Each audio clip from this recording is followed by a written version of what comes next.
Hello, everybody, and welcome to the Tarda Zone. I do not have me headset on because I'm having difficulties with the computer. And the more people that come on the panel, the more wonky I seem to get. So I've tried to eliminate that by not using the headset. So if the sound is a little bit weird, there's nothing I could do about it. So I don't want to hear people telling me, "Oh no, you sound a bit weird." There's nothing I could do about it. Also, we're not doing each individual. We're just going to have a general chat about Lucky Day and the story and the engine.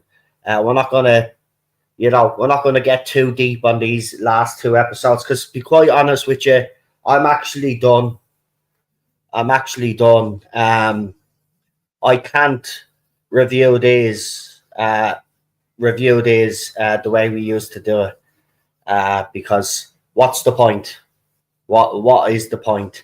Don't forget on Saturday, Peter Foyle, James Dawson's Eurovision episode is coming up on Saturday. So if you have any children, make sure they're not tuning in on Saturday to be indoctrinated. All right. So if you really care about your kids and you're a Doctor Who fan, make sure they don't tune into the Peter Foyle.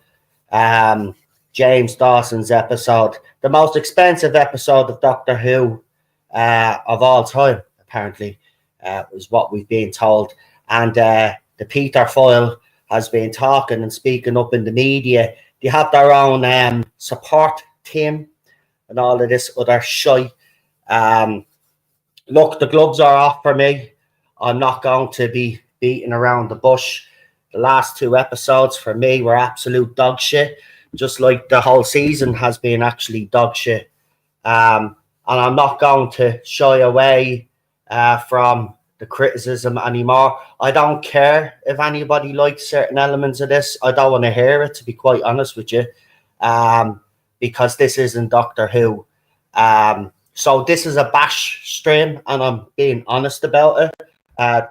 This is a stream where I'm just going to bash, right? There's going to be nothing good or positive said about these last two stories, right? It's going to be all bad. So if you have a problem with that, right, don't tune in and get triggered. You're getting a warning now, right? Don't be watching this stream because you're obviously not going to agree with me. If you love the last two episodes, that's on you. I think he's are absolutely stupid idiots and he's not no good quality TV that slapped you in the fucking face, to be quite honest with you. Also, I just want to point out the excuses that keep being made about the ratings are bullshit. Because again, I'll remind people in 2005 when Doctor Who first came back on air, it aired from March to June. Okay, so in the heart of the summer, right? The bank holidays and all of that. They've been using weather, bank holidays, shifting the times and all of this as excuses of why these episodes are not getting the overnights that they should be. Even the 7-day consolidated figures show that this show is in the mud. And any fan out there, and I'm talking about genuine Doctor Who fan out there that's still trying to see some good in this, or is trying to is saying that they like this, that, and the other. Listen, this isn't Doctor Who. You need to stop deluding yourselves now, right? You need to stop deluding yourselves now, right? This isn't Doctor Who. It never will be on any fucking universe, right? No reality is this Doctor Who, right? This is a show that has been designed. This season has been designed to come after us, right? That's what he's done. He's thrown his toys out of the pram because we don't support his ideology. We don't support the people that he supports, right? And he has used the second season to take a swipe at me, you, and everybody else, right?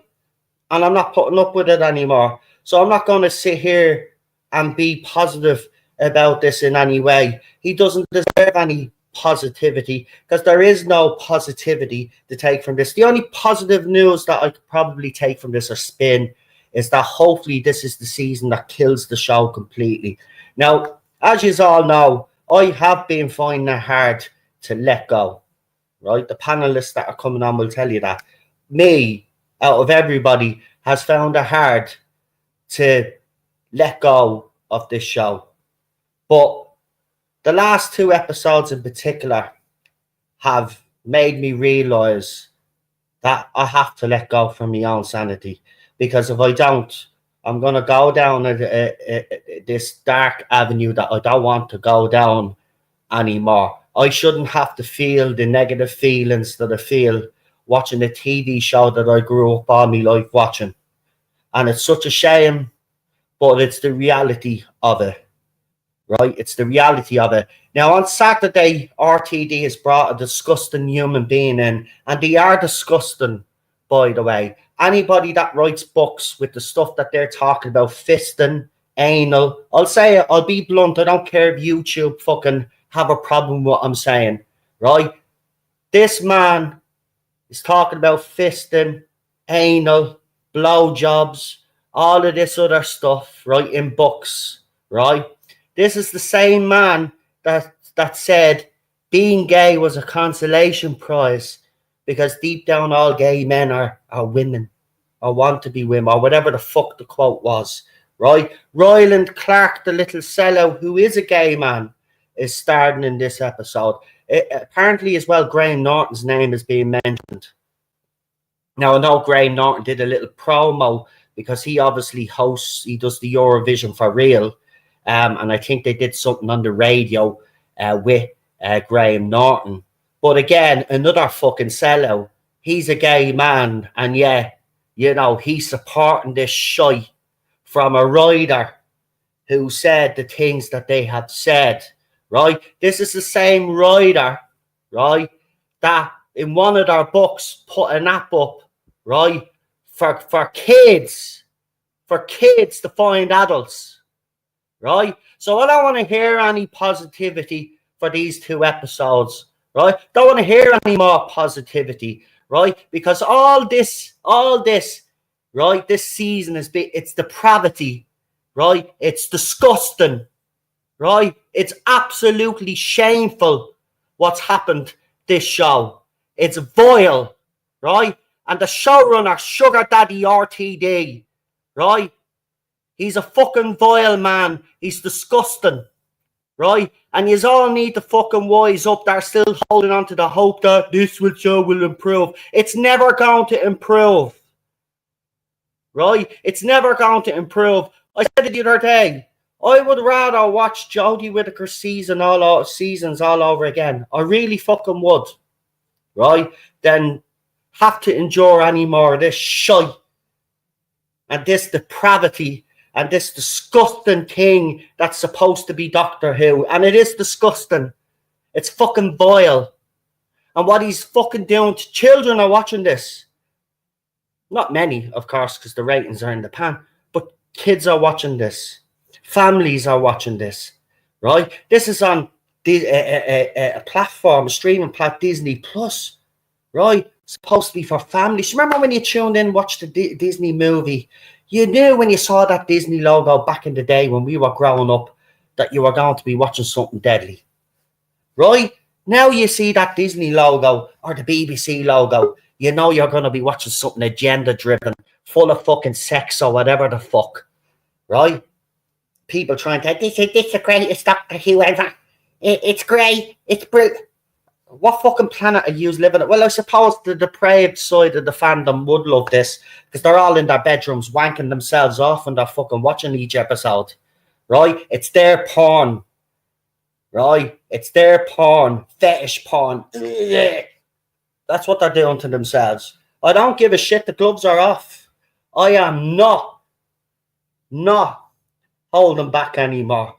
And I have, trust me, I've been kind of holding back. Right, because I didn't want to go down the route that I went down during the Whittaker era where I completely lost it. Right, it's not going to happen. Right, but I'm done. I'm done with these perverts. Right, running this show. I'm done with these people trying to lecture us and indoctrinate our children. Right, you all want to fucking cop on. any fan out there that's still holding out that something good will happen. Nothing good's coming from this. Nothing good is coming from this, right? It's disgusting. And people have to say exactly what it is. It's disgusting, right? Anyway, of course I will. Listen, I've been able to watch this shit show without giving BBC a view. So I'm proud of that. Thanks to Bobby D, by the way. Big shout out to him because he's been getting me the episodes. But I haven't given them a view. And they'll never get a fucking view out of me. Right? And if you could, and I will say it out straight, if you can watch this without giving BBC Disney Plus a view, I would recommend it. Right? Got to bring these ratings down for the last few episodes now. Make sure that this show never fucking comes back, especially now with these fucking gobshites that are running the show right now. This show, Lee said it actually, this show needs to go away for a while. And I'll be heartbroken. Yeah, of course I will. Right? I will be still heartbroken. But I know it has to happen now. It has to happen. Because if it doesn't happen, right, God knows what. Listen, this IP is completely destroyed now. We thought Chibs was bad. It's destroyed now. When people hear Doctor Who, they're laughing. They're laughing. We're back to the times of the 80s when you mentioned you're a Doctor Who fan. Laughing. Oh, you're a wokey idiot. You're this, that, and the other. Right? You support this and you support that. Right? No. I'm a science fiction fan, or that's what I am, but the show, unfortunately, has decided to go down a different route. This isn't even... E. Jordan, me watch-alongs, I said it. Where's the science fiction in this shit? There is no science fiction. It's a load of bull. Anyway, 13 minutes in. I suppose that's enough of a rant. Let's see who we've got. But as I said, I'm done. I'm done with these fucking idiots, right? And call them out. Call them out. I've been calling them out. I don't give a shit. Call them out, right? Even Ryland Clark a few weeks when I had to go at him, he start getting fucking smart. Well, I'll just say to you, you fucking little sellout prick, right? You're well, we don't like saying communities on here, but gay men back in the day had to fight for where they got today, and now you just fucking spit on them, you fucking dirty little rotten cunt. And that's what you are. A dirty, rotten little sellout bastard. Yeah? Right? After all the years of fucking fighting for what they fought for, you just spit in their face, starting in this fucking episode, written by a fucking vile, toxic piece of shit, homophobic cunt, James Dawson. Right? I'm not going to call him by that it's James fucking Dawson. Imagine having a support group around you as well. Fucking idiot. Anyway, I seriously, man, I don't care. This stream is probably going to be demonetized, but I don't care. But that's where the buy me a coffee comes in anyway. As you know, I am struggling a little bit financially. I'm not going to hide from the fact that I am. If you can support me in any way you can, it's two quid for a coffee.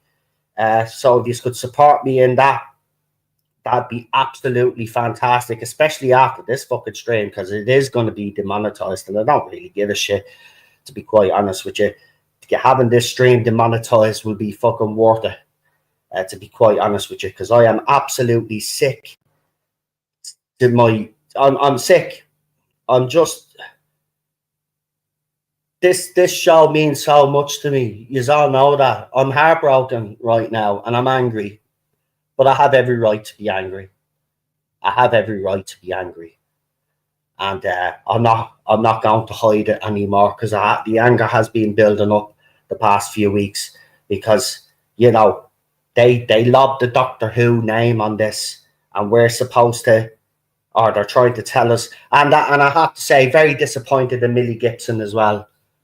Millie Gibson has kind of stayed away from the whole, you know, all of that shit. But she had to open her mouth and basically told fans, like, to put up and shut up, basically. Like, who the fuck do you think you are? Like, seriously, who the fuck do you think you are? right? You come in, you're a blow fucking in, right? And then you were replaced by a DEI hire, and you still come out and you say that shit, right? They replaced you with an Indian, right? And then you come out with that shit. Seriously? You're some fucking neck. Do you know what? That's what's wrong with white people. White people today are afraid to fucking speak up and talk about the shit that's going on, right? But if a black person comes out and says, racist, right, everybody sits up and listen, right? Okay, I'm just going to say something, you fuckwits, like I've been saying for years. Racism doesn't have any boundaries. Racism is not exclusive to a skin colour either, right? Racism can affect anybody, no matter their skin fucking colour. So the fact that that stupid bitch kept her mouth shut and then comes out with that shit after being replaced, and she was kicked to the fucking the curb, she was, right, to bring in the DEI hire, because Disney, you know, because she worked for Disney, let's bring her in, right, rest in bitch face. And then she doesn't open her mouth. And then when she does open her mouth, then she's criticising us fans. Shut the fuck. Right? Without us, you wouldn't even have the opportunity to fucking be in that show. And that's what pisses me off. None of these people realise they wouldn't be fucking here if it wasn't for us. Anyway, I better shut up before I say any more that gets me into trouble. Let's bring on our panel. Now, I just want to say to the panel, right, lads, listen now, I'm just going to say this once, right? Not giving out or anything, but everybody has to give everybody a chance to speak, okay? So try be brief, which is our point, so we can move the conversation along. You know, I don't want people getting bogged down on plot points because I don't actually give a shit. I just want to talk in general about the 2 episodes, Lucky Day and the story in the engine. And I just want you to let me know the awful things that you thought were awful about this. I'm not really going to focus on the positive. I don't give a shit, right? I don't really see any positives anymore. So let's just keep it brief with our points and try move the stream along. Now I've sent. Hold on now, because I see Robert is in the chat there. But are you in the studio? Oh, you are. You are, right, grand. Because I sent you all, so yeah. And Cinnamon is there as well. Grand. Oh, looks like Cinnamon has a new hairdo. Well, I can't wait to see his hair. Anyway, yeah, my hair is long again. We won't get into that. Well, anyway, let's bring on our panel. And I'm going to start off, I usually start off in order, but I'm going to start off with the one and only Jack Rabbit. Hello, everyone. How are you doing? Pretty good. I haven't watched either of the episodes, but I've been given a very brief sort of thing of what they were. And to be honest, I'm just glad I bailed out when I did. Sounds like the best decision I've made. I bring you on because, you know, you're funny and you slag me off and you slag RTD off, and I love that. We need a bit of comedy on here. But I'm actually sort of hesitating to do an RTD impression this stream because I think we've got into a territory now where this has to be taken seriously, and I think this man may have some skeletons in the closet. To be quite honest with you, I just fail to see how, as you said in your own words, I'm not going to say the word, but I think you know what I mean. They could hire someone who could push this kind of crap. It's, you know, I mean, only 10 years ago, I think that guy would be in a cell. But, you know, it's actually getting so shocking that, you know, it's become difficult for me to even do impressions. But I'll give it a go, especially if you're. No, you don't have to do him. I mean, you can just randomly do me. Like that actually sounded a bit. Sorry, I don't mean it that way. I mean, you could do an impression of me anytime. You could just break out anytime. What did you say? What did you fucking say? Fucking do me, dirty little bastard. And by the way, I will agree with you. Skeletons. Listen, this fella has skeletons in his closet since 2005. Actually, 2004, because that's when they filmed for it to be released in 2005. But listen, we've heard of the drama that was going on back then, and I'd say it's even worse now. And listen, I was told stuff that I haven't really spoke about, but Shooty as well apparently was behaving inappropriate on set as well. That's being discussed. I mean, are you really surprised? No, Is no. anyone? Is like, and in terms about that fella, I don't know his name, but I know he's irritating. The fella who's going to be in the game show one. Ryland Clark. Yeah, that fella. It's like, look, he just uses his sexuality for attention, like they all do, and I think it really annoys me that some people might be convinced, oh, all gay people are like this. No, absolutely not. They're just normal people. Like, well, I'm not normal, but just like us all, and just trying to coexist. That's But people like him, they're all for the spotlights and the cameras. All he's interested in is the attention. So they'll gladly sacrifice everything, just to stay on top. Compromise their morals, everything. So you really shouldn't be surprised. I'm not, but it's still, you think that people would have their morals intact and would stand up for the little guy, as they say. But when it comes to money and fame, I suppose they do throw all of that out the window, don't they? That's what sickens me, really. But let's bring on some of our other guests. Nice to have you on, Jack. Anyway, we will go with Mr. PD Rich. Oh, my head. What did I have to watch? God. Oh. Yeah, he actually watched them this time because he did say to me, he did inform me on Messenger that he was going to come on and he was going to watch them. So I do send my condolences to you, my friend. Could I have the time back, please? Could I have the hour and a half of my life back, please? Because that was just terrible. See, I know people say to me, like, oh, Jack, you don't have anything because you haven't watched it. It's like, well, listen to PD. I think I've saved... I think I've saved myself an injury. Yeah, but look, it's the same. Well, I won't say it's the same shite that was going on Jordan Jody Whittaker's era, because I think this is worse. But you kind of have an idea anyway by everybody else and all the comments. Listen, it's not great out there. Doctor Who is not trending, and then when it does trend, it's people giving out about the show. It really is in a bad state. Yeah. But we'll get into that a little bit later. Also, we got joining us the one and only Problem being. Hello. We can't have a stream without Lee. First. Well, I just have to agree. I mean, you... Sorry for being words, but I had to. Well, shut up. Right, I'm talking. The professionals are talking. Right. Straight away. You're wanker. We're ourselves and we know it. Yeah, I mean, it's... Well, you haven't watched the episode. Well, why the fuck would you? I mean, it's so... 1 week, followed by the next week, followed by the next... It's the same non-story where they just pack in as much of politics and very, very, very thinly veiled attacks on the audience that they've driven away to the tune of millions. I mean, it's just how much more of a sanctimonious, I'm going to say it, lecture can you take? Exactly. I mean, look, this whole second season is definitely designed to have a dig at us. And every episode, you're evil. Next episode, you're evil. Next episode, you're evil as well. And oh wait, it's all the same people who are evil.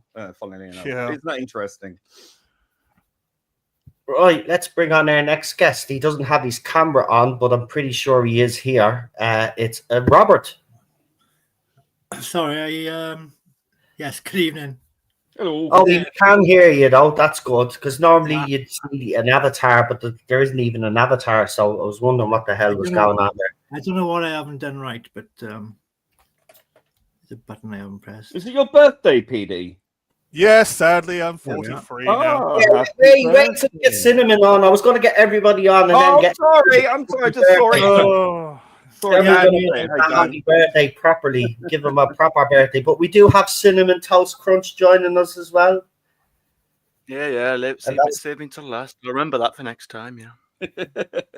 And now we've got all the panel also in the chat there. Just seeing we've got the Space Book there and Queen Charlotte. So welcome, Dan and Charlotte. Nice to have you in Everybody. the chat. And everybody else. I see Nicholas Horton in there earlier as well. I will throw up your comments as we go along, guys. But yeah, happy birthday, PD. Thanks, dude. Yeah, my birthday next month Did as well. Did you have a lucky day? They're happy. Oh. Actually, it's been a nice peaceful day, and I got to talk to a load of my friends locally. So Oh, there we bit go. shite there. That's a good birthday. Good birthday. Yeah, nice walk. It wasn't an unlucky day.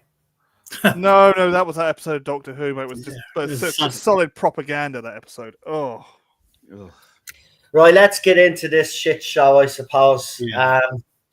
And we'll start off with, obviously, well, I want it to be kind of a general chat, but it'll probably bleed into the next episode as well. So what we'll do is we'll just talk. So we'll start with you first, PD, because you have obviously seen the episodes. So unfortunately, yes. So, well, I suppose I'll ask you your opinion on Lucky Day first. Big thing, propaganda. The whole thing was just a propaganda piece attacking people who do YouTube and stuff. Some of the people I actually know who do this, like Gobby and all that, and it's like just the whole thing was propaganda. Yeah. Oh, You're right there. Yeah. Just Getting like, old. I studied it at college. I studied propaganda at college. I know all about it. I know the ins and outs, the ups and downs, the lefts and the rights. And You it's can't the whole- unsee it, can you? I just can't unsee that. It's just hurt my head. I just get a headache every time I think about it. But yeah, it was just propaganda. It was nice to see Millie again, but now she's being a bit of a B word. So, you know. Oh, do we actually like these people anymore? Oh, seriously. See, that's the thing. There's not one character, PD, on this. That's There's no like character at all. Yeah. None. I've got to use Lee's word. The word should turn into a sanctimonious C word. Sorry, Lee, I had to use the word. Just borrowing it. I'll send you some money for borrowing your word. Oh, Yeah, I just copyright me. just don't believe it. It's like tending to be creatures. They got like 30 grand bloody costumes. Oh, it's just Unit bit just turning up everywhere again, like Unit, and it's not. I prefer Torchwood. I so prefer Torchwood to Unit. Yeah, They were what's going fun. with Kate Stewart, man? Kate Stewart, I know she's always been a bit, you know, random. It's always been either you're either in the camp that you like her or you dislike her. But he's really made her very unlikable. I mean, she's great. appears on the screen now. I just go crazy. But do you know what? The one line that actually triggered me, PD, in this whole episode is when Conrad brought up fucking the Brigadier. Oh yeah. She should have slapped him around the face and go, "Take your words out of my mouth. Take your father's words out of my mouth," or whatever. Sorry, my head's just pounding on that episode. Yeah, get my father's name out of your mouth. Slap. Get out of your mouth. You're no way his daughter. No way he would God, produce yes. They can't stop putting things in their mouth. That's the problem. Yeah. Totally stuck in his mouth. Oh. They all know her buttons. That's the trouble too. It's like with calling the guy off Back to the Future chicken. You know, they know he's going to respond. Yeah. And so it's like it's predictable. Yeah. There's a lot of chalk everything in the about this. chicken. But Yeah, and the prison bit at the end, it's like, you know, like, yeah, please put me back. Yeah, into the doctor Get away trying from to me. act all tough and because I even said it during me watch along. Is he actually trying to act all tough? Because No, what he was doing was being a he's all hard conduit. now. He's all big and tough. He was being a conduit to Pete McTeague and Russell T Davis, and Yeah. Shooty Gat was hatred for the audience. Remember, this guy wrote a story about a corporation and a Amazon. low-paid worker who became a terrorist, and the corporation was good, and the evil worker was evil Yeah. and had to die. And here we have a similar situation where it's like an appeal to authority, trust the government, trust the BBC, don't listen to anyone else, they're all evil bigots, and do as you're told. Yeah. Otherwise, you're not worthy of life. Yeah. You will die alone. At the age of 49, you'll turn into dust. You'll burn to dust or something like that. Wow. I mean, that's like wanting your audience dead. I mean, that's insane. I mean, he should have turned around probably and just literally said, "Thank God." Which doesn't exist anyway. Yeah. Well, thank whatever deity is actually out there. According to Russell T Davies. After watching Lucky Day, for me, I was like what besides the message that was clear and obvious that he was trying, but what was the overall, what was he trying to do? It was like you're saying conspiracy theorists are twats, as you said. Most have been right so far. All of this. I wonder how they'd all feel now. I mean, RTD must be sitting at home now, literally banging his head off the wall because Keir Starmer has come out now all of a sudden and says all the migrants have to learn how to speak English and all of this now. So he's basically flipped on everything that he actually got elected on. Now all of a sudden he's turned into, as someone said, red reform, which I'd say is a bit harsh, really. But let's not beat about the bush. What this is about is you plebs must listen to us enlightened people. You're all thick and can't think for yourselves, and therefore you must do as we tell you. And if you don't do as we tell you, you will die alone and in agony, and you deserve it. That's what they're saying. And they're saying that any form of criticism of the official narrative is wrong, period, full stop. Even though the Supreme Court has decided that a woman is actually a biological woman, which is something they don't believe. So I guess we're all evil bigots now. And then you have the Israel committing genocide or whatever. Absolutely no proof. But let's go with that because the BBC tells us so. Well, the BBC works for Kate works for BBC Verify now, doesn't she? God, yeah. She's got these. He watched a TV show that wasn't the BBC, and he's got books and things. And can't enter an apology. Yes. So don't think for yourselves, because that way is the pathway to evil. There is no God, but we are your new religion, and if you don't believe us, then there's something wrong with you. And trust the government. Always trust the government. Common sense. Yeah. It's very sinister. The whole thing is incredibly sinister. And the fact that this is coming from the BBC, who have a record of cover-ups, exposés, the Jill Dando thing recently as well. Oh, yeah. I mean, let's just say the last people who should be lecturing us exactly at the BBC. I'm sorry, fuck off. Pure propaganda. I agree.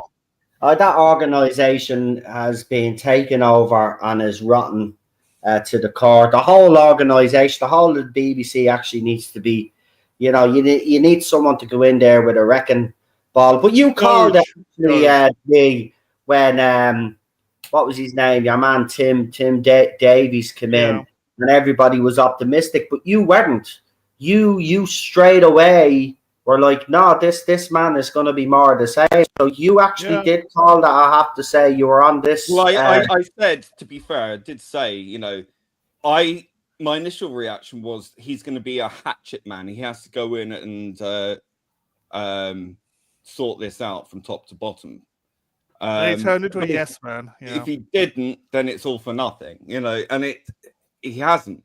And you can see with all the coverage of the conflict in the Middle East is that people like Gary Lineker again in trouble for espousing anti-Semitic tropes, gets called out for it.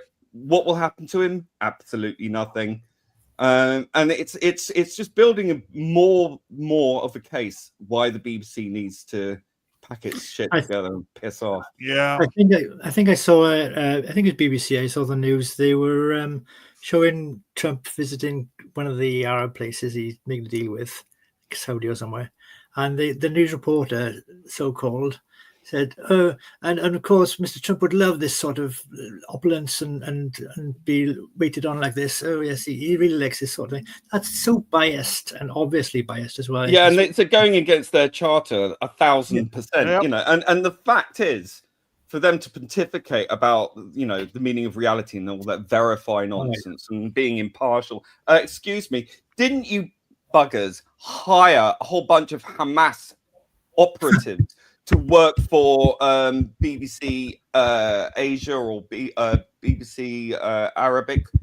They certainly didn't verify their credentials, did they? No, they BBC certainly didn't. vilified. Nor did they do that with the documentary that The was children of Hamas that's the leaders. one. Yeah. So who the hell Yeah. are they to tell us about conspiracy theories when they are the biggest peddlers of it? Yep. Here's I wanted to ask you before I get on to Cinnamon and Robert about the Lucky Day episode.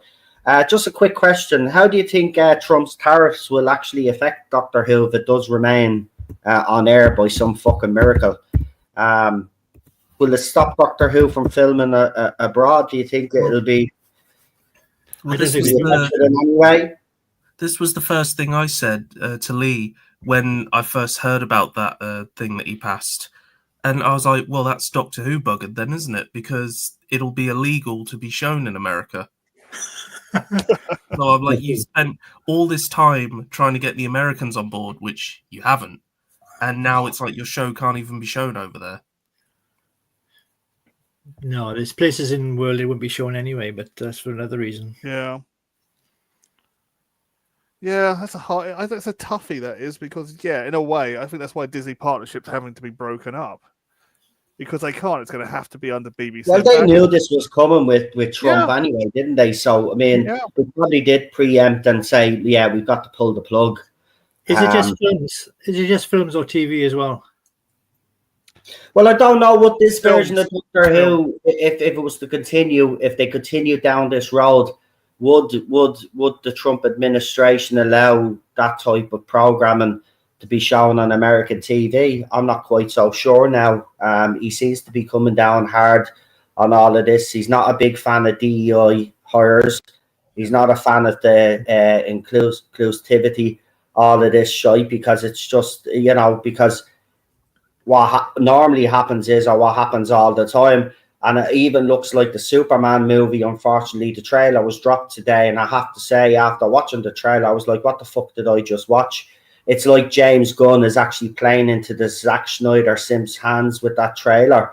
Like, it just looks like, Superman has been chucked. Like, he looks like he's weak.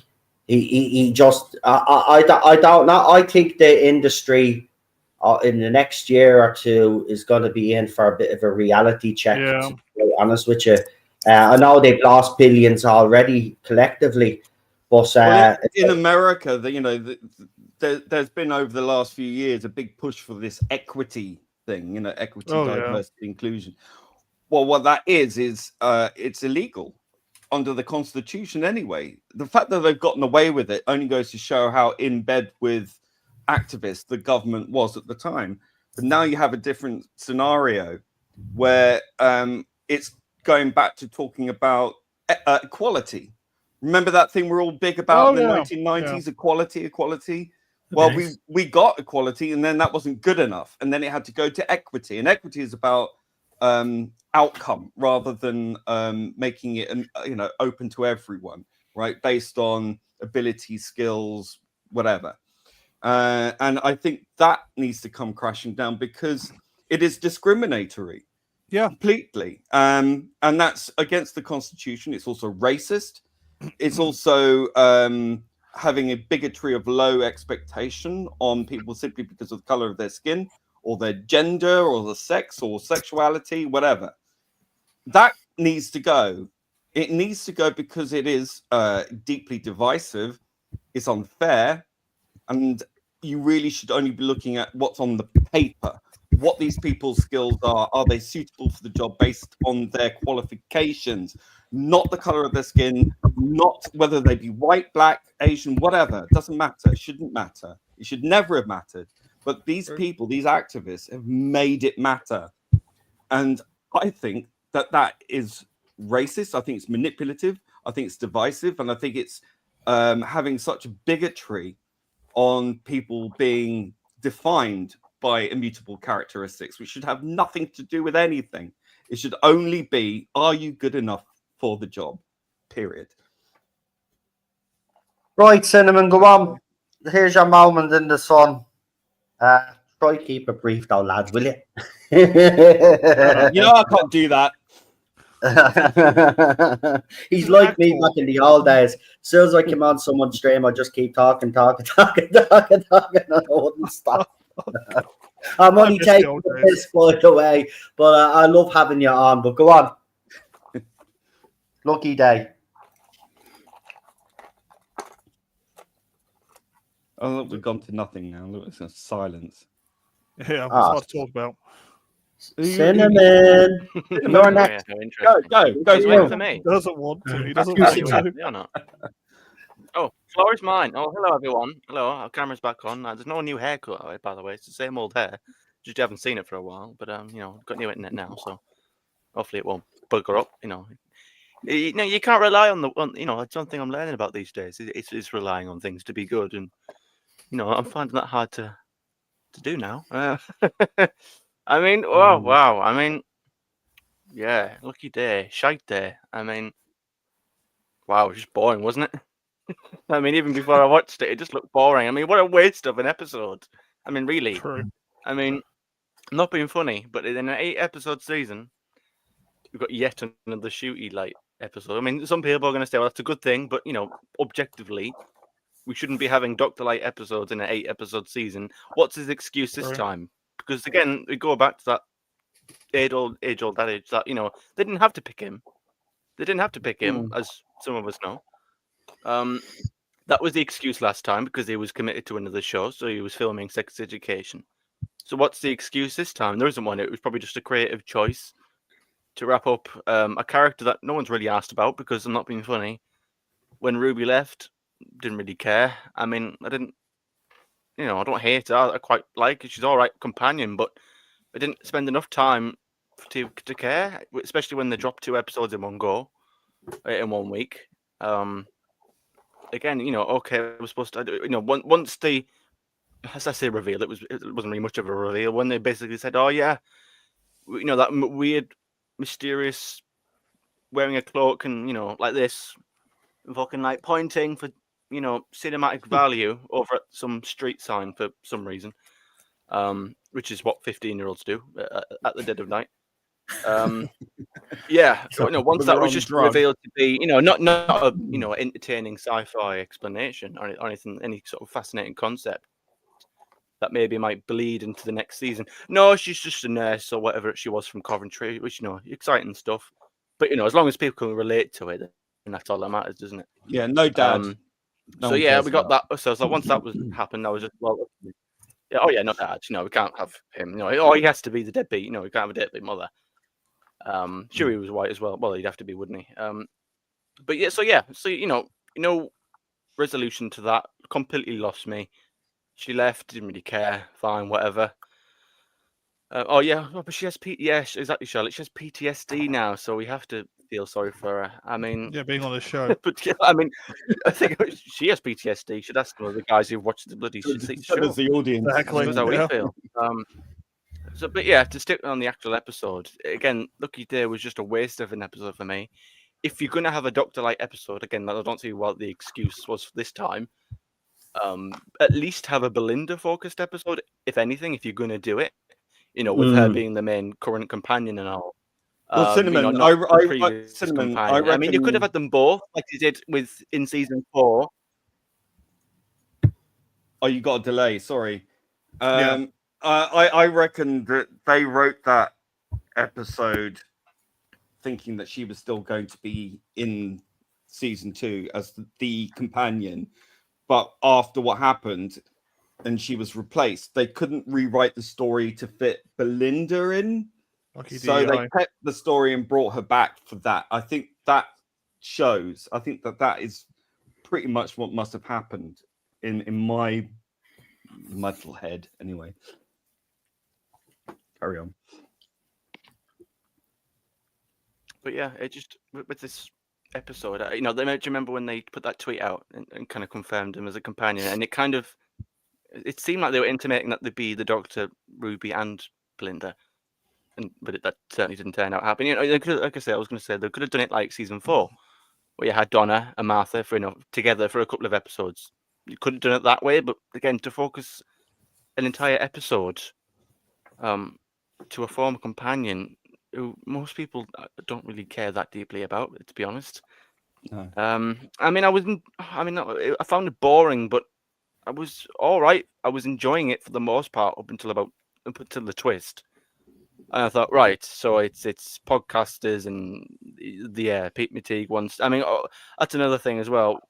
I don't get all this fucking hype about Pete McTeague. All this, I won't say people are blowing smoke up his ass, but I'm seeing people give him a pass, and I'm like, why? I mean, Praxis was shit. Oh yeah. It's because he does the classic Who he does the classic Who trailers for Big Finish. Thing you can do. All right, he did what was it? Happiness Patrol, and he give a few good exterior shots of the world. Okay, yeah, whoop-de-doo. But his actual writing credentials, his experience, which we judge a writer on, was terrible.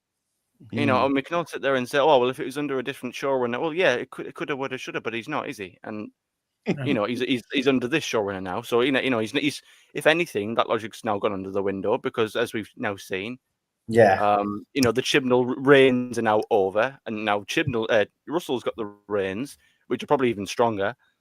And again, he's just proves to me that he's just a failure as a writer, because he's literally admitted at the end, oh, that was him talking, that was Pete McTeague talking. Like, problem being said, Shooty was used as a conduit to basically say what Pete McTeague wanted to say, which I'm not a professional writer, but I'm pretty sure at school when I was learning, when you were told to show you're working out, not just say the answer, you have to show how you came to that conclusion. I'm pretty sure as a writer you're supposed to write for the character, not yourself. And for all this putting Shooty in tight clothes, is that something the Doctor would do, or is that something Shooty would do? I think it's the latter, rather than the former. And again, as a writer, I would write what I believe the Doctor would do, not what I particularly want him to say or what I feel. Again, it's the whole sort of the podcast is talking about the Nerdaholic, the Garys, the world, all that, and the sort of we're going to talk about the anti-immigration right people. It's once it went in that direction, it just lost me, because it was just so glaring. It's the biggest. I couldn't stop thinking about it, and I was trying to. I thought, okay, all right, whatever, it's doing what it's doing, and I was trying to watch it for what it was, and I couldn't enjoy it. It was just all I could think about. It was so obvious, and it was playing on my mind, that I just couldn't enjoy the episode for what it was even anymore. And then and again, like Charlotte said, how on earth the whole thing's stupid and like full of plot holes. Now people will say, well, the whole thing's full of plot holes since Russell's came back, and maybe but normally I can at least try and explain it, can't I? Normally I have some sort of, maybe sometimes I have a defense, or sometimes I can explain things away, or if I give it a second rewatch I might pick things up. But how on earth can you have a character whose mates dress up as an alien, an exact replica of the alien that apparently he claims doesn't exist? How does that work? Because you've got his mate around in the costume, and apparently this alien's fake. He doesn't, but yet he's got an exact same replica costume of that said alien. And again, how in this world, I mean, a few things like Amy, she couldn't remember the dialects, but again, there was a reason for that with the crack in time and things slipping through the universe. There was an actual explanation. I'm sorry, but at this point in this day and age, how has Conrad lived to this point and not experienced an alien invasion? I think I mentioned before, did he not remember Sutek? Was his mind wiped? I don't remember. I know they all came back, but did the memories of it disappear as well? There's been plenty of alien invasions over the past couple of years. I'm surprised he doesn't remember them. Maybe he's had a bang on the head as well. So it just didn't make sense start to finish. And again, even at the end, Shooty clicks his fingers, brings him into his TARDIS, talks to the same bloke that he talked to as a child, and still doesn't believe it. I mean, okay. So again, it's just stupid. It's like, again, normally when people have questions, how does that work? Normally I can kind of try and find an explanation, even if it is a little bit a headcanon. But this just didn't What- make any logical sense whatsoever. Pe- And once that's people- gone, then you've got nothing really.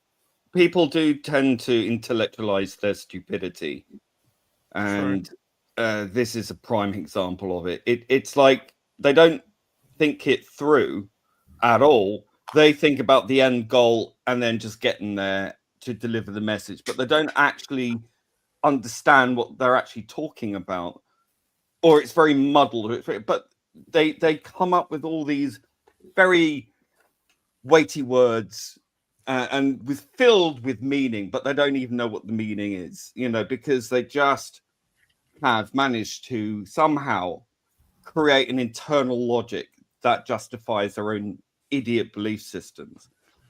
And they feel that they can lecture us and treat us like we are stupid when they Well, that's- never once think to reflect upon themselves and think, That's- well, maybe I'm wrong. Yeah, that's what people do. They always saying, do the research, man. You wake up and all that We stuff. have. Well, That's we what do- I mean. Sorry, mate. We do know what we're talking about. So It's just annoying because it's not even some small little like nitpick that I've pointed out that I'm being pedantic. It's quite a glaring plot hole that how on earth can they claim that aliens are all fake and they're using our taxpayers' money for fake aliens, even though you've got an exact replica costume of it, of said alien. It's just a lot of things like that in this episode, and it's like to call it a bottle episode is a bit offensive to the term bottle episode because we've had fantastic bottle episodes that don't really have any impact on the overall season storyline, yet are there in abundance with quality. Midnight is a pretty, extreme example of that. There are certainly some bottle episodes where they haven't been as good, but just because it's a bottle episode doesn't mean that it can't be quality. And Exactly. it was just boring. This episode was just boring. Didn't enjoy it. But that's the thing that I find with this whole season. For It's me- been boring. And it's just, I'm not saying that my opinion matters more than anybody else's, but isn't it funny when on our side, even I didn't like it. I mean, what does that have to tell you? yeah, exactly. Go on, Robert. What do you think? What did you think of Lucky Day? Lucky day, right? Well, can I just start saying that I found it in the week afterwards that the helicopter was shot or filmed outside the Jolly Sailor in Bethcall. And I mentioned this to my brother because he likes helicopters. And he said, "You know what? Still watching that crap, are you?" So that's a vox pop from the general public for people who don't usually watch Doctor Who. They're not watching anymore. And they find it absurd that anybody else is watching. As for the episode, well, it was in the wrong order in a way, time-wise, because before he met, most of it was before he met Belinda, wasn't it? But they had to say it in that position, that part of the series, because of the bits they added on the beginning and the end.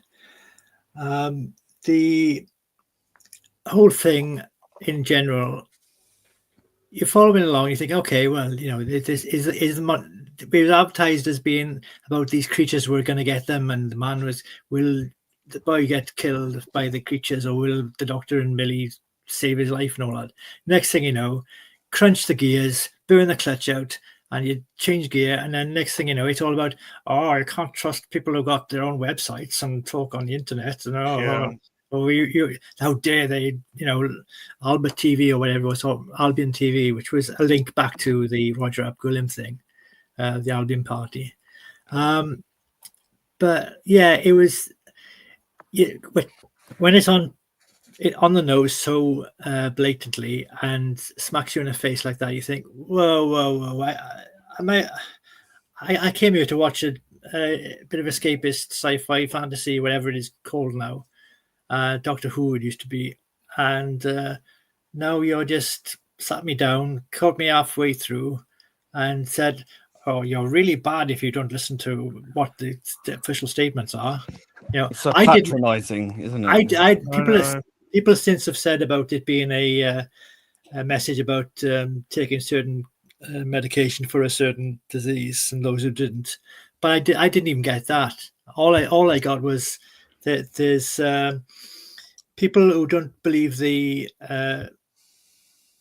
narrative, and somebody can be untrustworthy.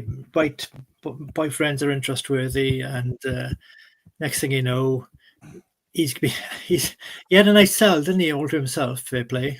So he didn't do too bad in that prison. That wasn't actually a prison cell. That was more of a You're a custody lucky suite. bastard after all, custody wasn't suite, was it? All right. Yeah, it was more of a custody suite. All right. I thought it was it was TV version of prison anyway. It wasn't. Yeah, TV There prison. wasn't anybody else there, was there? It was just Mrs. Flood, who Except- seems to be.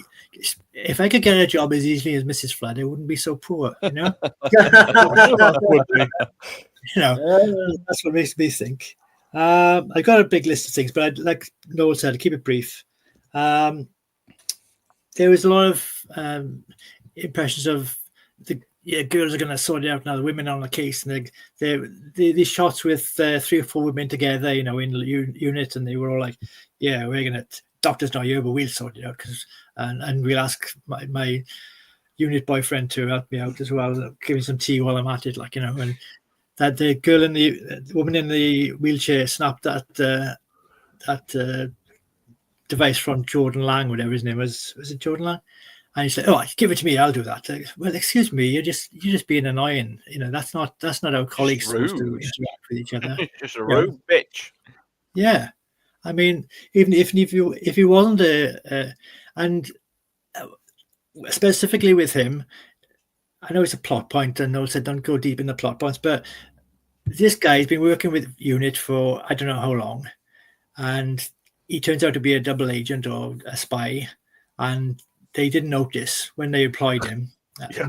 And then as soon as they found out that he'd been shot or it might be working with Conrad, it's like, oh, a couple of seconds, you know, like clicking Yeah. on the thing, and suddenly they got everything about him that he's ever got involved with, you know. All that, or you've got this link with that, and you've just Yeah, which they could have done at any point, but you know, They I could mean, have done Yeah, before they why employed did him. you The feel fact like that he's got a Ru- subscription to Albion TV or whatever it was? the fact Yeah. that Ruby was whatever her name is was working somehow, because you know all companions now suddenly work for UNIT. But that's, Yeah. No that's it. qualifications, Putting the but bad she, ones. she, you know, entering into a relationship with this guy who is a well-known podcaster, apparently.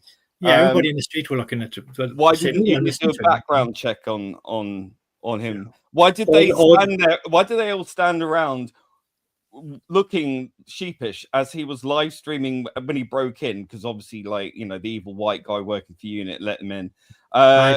It's, How comes they just stood there allowing that to happen, and then allowing for him to be mauled by a monster on Yeah. live stream? Yeah. It's so stupid. and how did that monster only bite his arm, not rip him to shreds in a couple of seconds? If he's that big, teethy, nasty monster, and Yeah, you know, how could they? It's more or less they set it up as a monster episode, but basically it's a vicious dog episode, because that's about as dangerous as this monster was. One thing at last I want to mention, they're saying Ruby Sunday was PTSD and all that, which a lot of people with PTSD, I'm sure I wouldn't blame them for taking offense, but people working for UNIT, and I'm sure Kate has got a big list of people who she could talk to. And remember at the end of Jodie's run, they had that little self-help group that they all joined into, and Oh, Ian was yeah. there, and everybody was there. Forgotten about that. Yeah. Why didn't they just The say, Juno Care team. yeah, Kate should have just said, look, come here, look, use a card, give these people a ring. They're lovely people. They've all been through it like you have. Some people have, you know, seen what you've seen and seen worse and been with the doctor longer. They'll give you a hand, and, you know, don't go off by yourself and mull over by yourself, and whatever comes to your mind, you could, with your dark thoughts, share them with this group, and it'll be great. But we don't want to remember that, do we? It just doesn't matter the plot, because the plot is, hey everybody, let's be awareness of PTSD, although we're just trivializing it by having this 19-year-old, 20-year-old who's seen one or two adventures is not able to cope, you know. And had a whale of a time, you know. Here's Dalton, right? This Yeah, you saw screenshot's just had to be. babies on a spaceship and a monster that was snotty. You haven't break them. Yeah. Here, there's there's a screenshot just after being sent in me chat there on X, right? I have to read this to you before we get on to the next episode. So this is from BBC Radio Wales. Doctor Who, Time and Space for Everyone. Now listen to this. Sorry, Dr. Emily Garside explores the cultural significance of the Doctor Who for the LGBTQ IA plus fans in Wales and across the world. We hear from fans, the production team, and stars of the show to understand what this era of the show has represented and why it still matters now. This isn't just a sci-fi success story; it's a Welsh success story. And it's still explored. Is that true, Robert? A Golden Cat Studio production for BBC Wales. Now it drops. It's 29 minutes long, and it drops on the 19th of May, 2025. So get your calendars. Write the date down on your calendars. The 19th of May, 2025. So it's actually a couple of days after Juno Dawson. I wonder why. Actually, yeah. So Juno Dawson's episode, or James Dawson, is what? Saturday. So that's what? 4 days away. No, 1, 2, 3 days away. So that brings it to the 17th. And then Monday. So Monday, 2 days later, 2 days after the episode airs, they're dropping this little podcast, and you're going to hear from all the little weirdos because they're going to feature in this. So it's probably the gobshites that featured in the episodes, and maybe a couple of people out there that have shilled hard for this. You know, the usual suspects on X will probably take. Well, I can't watch it because I don't want to punch my TV. Yeah, I just wonder, right? Do they understand, these people? Do they understand that gays, lesbians, and so on and so forth are individuals, right? Not a group entity that just coexist in this community. You know, we're all living on the same community. You know, we're all knocking on each other's doors, asking for bits of sugar, or have you got any spare dildos or anything. Like we're not like that, okay? No, nothing like that. Nobody's like that. We don't, even the straight community, which I shall associate myself with because I am. We don't go around saying they've got any condoms, Gav, or anything like that. I just find all this so. I just find it so offensive. It's so offensive. It's like, we're going to only ask the people who agree with us, who identify as this LGBTQIA+. Well, there's a lot of LGB people who aren't on board, but we're completely ignored or don't exist according to these people. No one asks us. I've never been asked once. Why do you have a problem with Doctor? Why do you have a problem with the Doctor being gay? No one's asked me. So I mean, I'm available. I'll ask you that question now. Why do you have a problem that the Doctor is gay? Explain to people out there in the Doctor Who fandom why you have a problem with a gay Doctor. Explain it to people. Go on. It's very simple. The character isn't gay, and the fact that you can just switch that on and then potentially down the line switch that off again. It's like say, it's just a phase. You shouldn't be straight either, really. No, he's an alien. I don't want to see the Doctor going around chatting up women. That's an alien thing as well. In that line in this episode, you see Ruby sat down on the date, and she's like, "Oh, well, actually, the Doctor will probably flirt with you, if anything. Why would he? You shouldn't be flirting with anyone." And the thing is, it's like he's busy in the New Who era, going around stooping 19-year-old girls, whether or not he's a male or a female suddenly. And now all of a sudden he's gone from that to being a male who wants to shag guys. It's so offensive in so many ways. It's like you're fetishizing the character. Well, you're not fetishizing the character of the Doctor at all. You've totally removed the character of the Doctor, inserted this whatever it is, and made it all about being gender fluid and all this stuff. Well, not everyone's on board with that, okay? Because once you start believing in gender fluid, you remove things like homosexuality or bisexuality. You're totally rewriting the code of what it is to be gay. And this whole Q word thing, right? This whole representation is all under this umbrella of this Q word, which is a slur used primarily against gay men growing up in the 70s, 80s, 90s, and before then. And many gay men had that word resonating in their ears as they were beaten to death. And now I'm being forced to listen to effectively straight people who like to wear a bit of nail varnish or wear the white knickers, calling themselves a Q word. And these people are taken seriously, whilst actual homosexuals like myself completely ignored, never asked, never been invited onto any of these things to be, because I have the wrong opinion. And this is just another state-sponsored,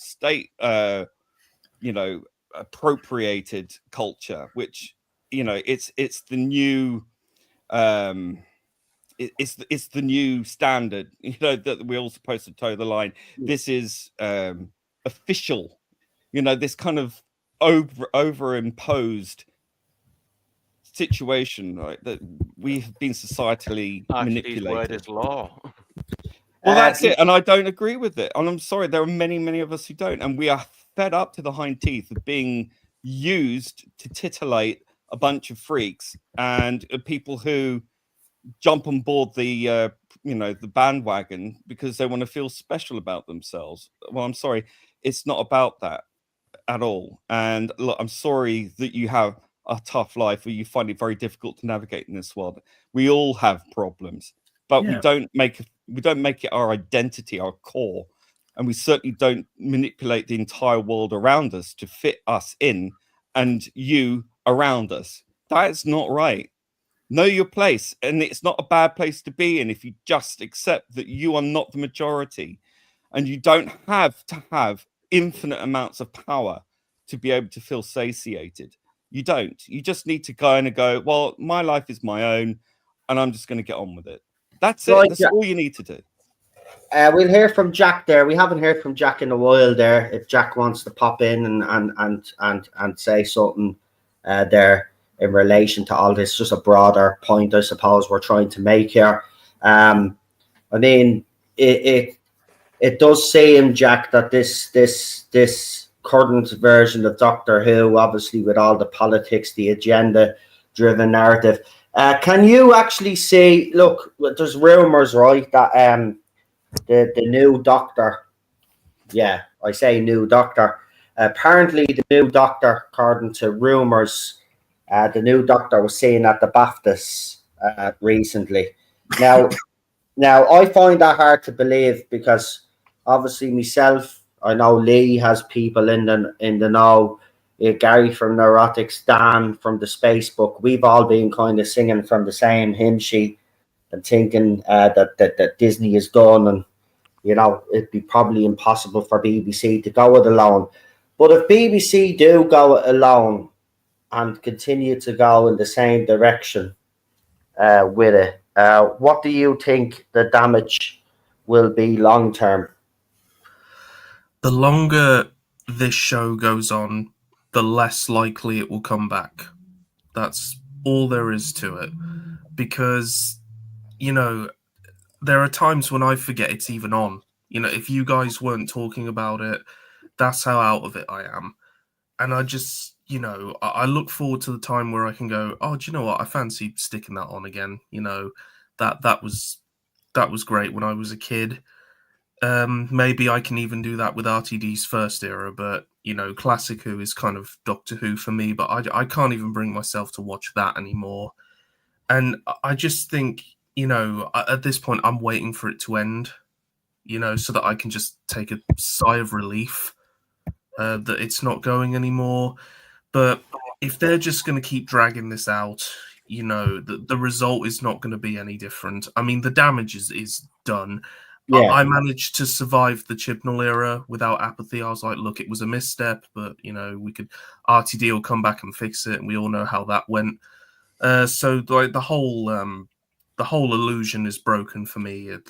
I question whether I should have even become a fan of this show, quite honestly.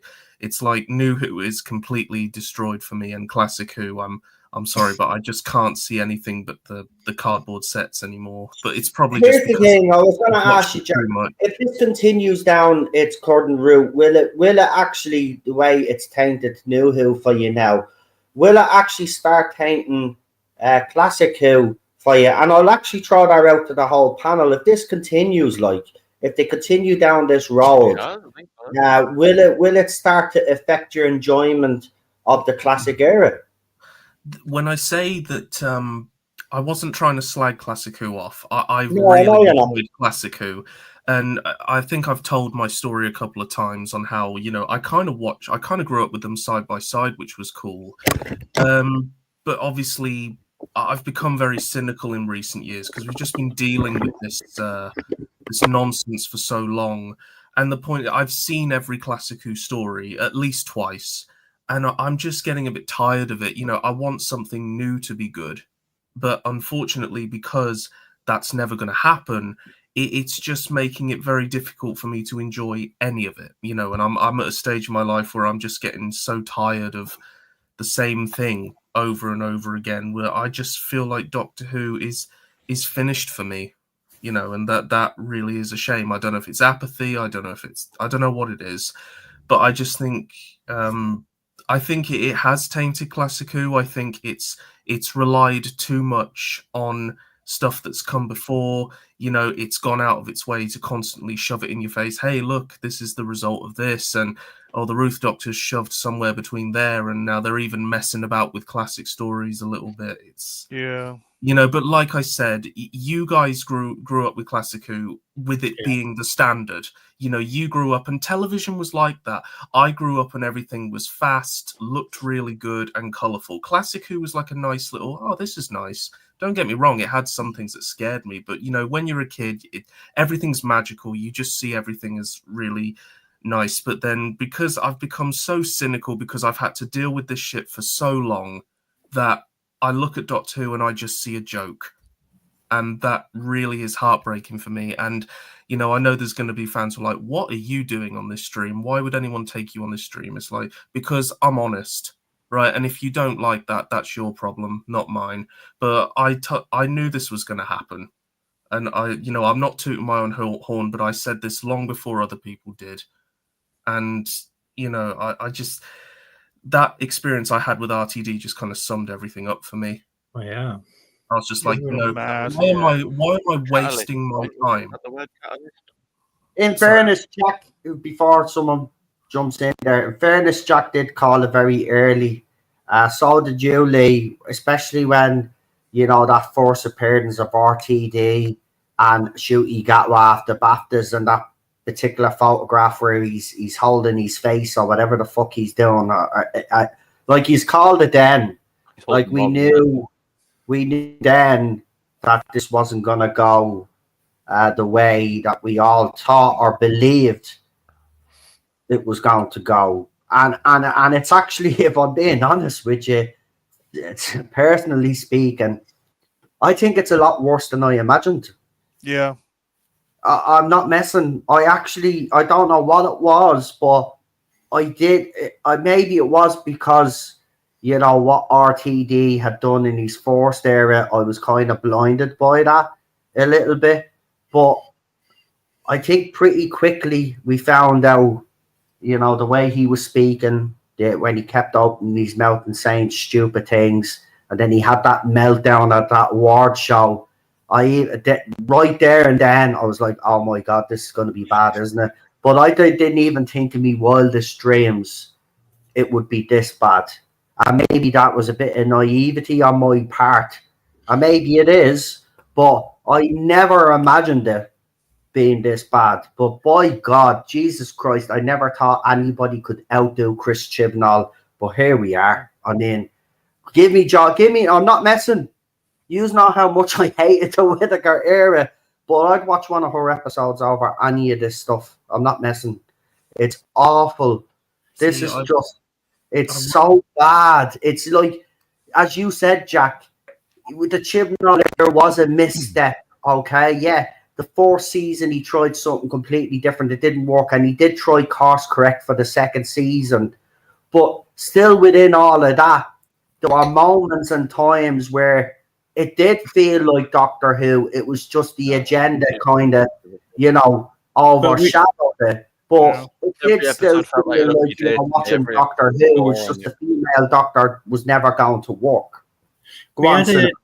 we had the impression in the Jodie era that they were trying to do Doctor Who, but they were stumbling over themselves and not really competent, or they were starting to get messages put in, and you stop at the end for just what have we learned today sort of speech. But when RTD came back, like I say, before the series even started, we had these red carpet things, and they're like, oh yes, and you could see that Shudi was correcting himself in front of his boss. So I mean they them or whatever it was he said, and you thought, all right, this is going to be what it's going to go like, is it? It's going to be all activism, and when the episodes came along, we thought, yeah, and he's really over the top and not Doctor-like in his demeanor and attitude, and then as the weeks go by, there's all these things come out about the slang words like snowmanning and all that things come out and say, well, oh, come on now. Although this won't, but I don't think it's going to bother my viewing of classic Doctor Who, because that was made with the ability to entertain or inform people from a wide age range. When I was a kid, it was frightening, or I didn't understand what was going on, perhaps. But my parents got what they got out of it. And like I say, it was slower. They had 4 or 5 episodes to go through the story, and it wasn't like we got to get this quickly finished off and quickly and in the last 5 minutes of the show. So it was a different show altogether, to be honest. So you're not really comparing. It's like 2 shows with the same name, if you know what I mean. Yeah. 2 years. It's like, Well, it feels like 2 different shows because Yeah. for me on a personal note, there are some moments I have really enjoyed, and it feels like Doctor Who to me. And then there are complete opposites to that, where in other parts, I'm like, this isn't Doctor Who whatsoever. You've got such creative decisions where they're just trying to do everything that made Doctor Who good, that we liked. Oh, we won't do that anymore. We're going to have him wear different costumes every week for, I don't know what reason, I couldn't tell you, but just for the sake of it. That's it's like, I mean, I'll get into the second episode now, because obviously I know we were going. Yeah, go ahead, Cinnamon. You can do a nice little segue there. Start it off. I like this episode much more than Lucky Day, but again, that bar wasn't particularly high. It was all right. The setting. I was able to appreciate it for what it was, but boy, was it a bit of a head fuck. I mean, but yeah, makes Ghostlight easy to understand. Ghostlight. God. Welcome. But even this episode, you had the Doctor preaching about being accepted and feeling welcome. And I thought, well, this isn't what the Doctor would be. I mean, we had the 6th Doctor walk around with the most ridiculously colourful costume, and he didn't give a fuck what people thought. No. I don't think any of the Doctors did particularly. No.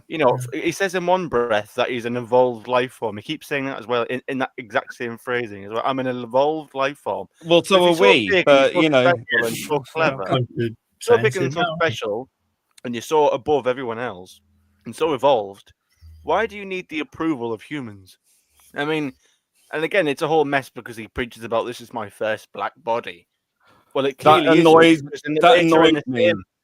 Later in the same episode, he remembers a previous encounter. I mean, not only does he remember, well, I suppose he would remember the fugitive Doctor, because obviously it's past Jodie, so he will know of that person.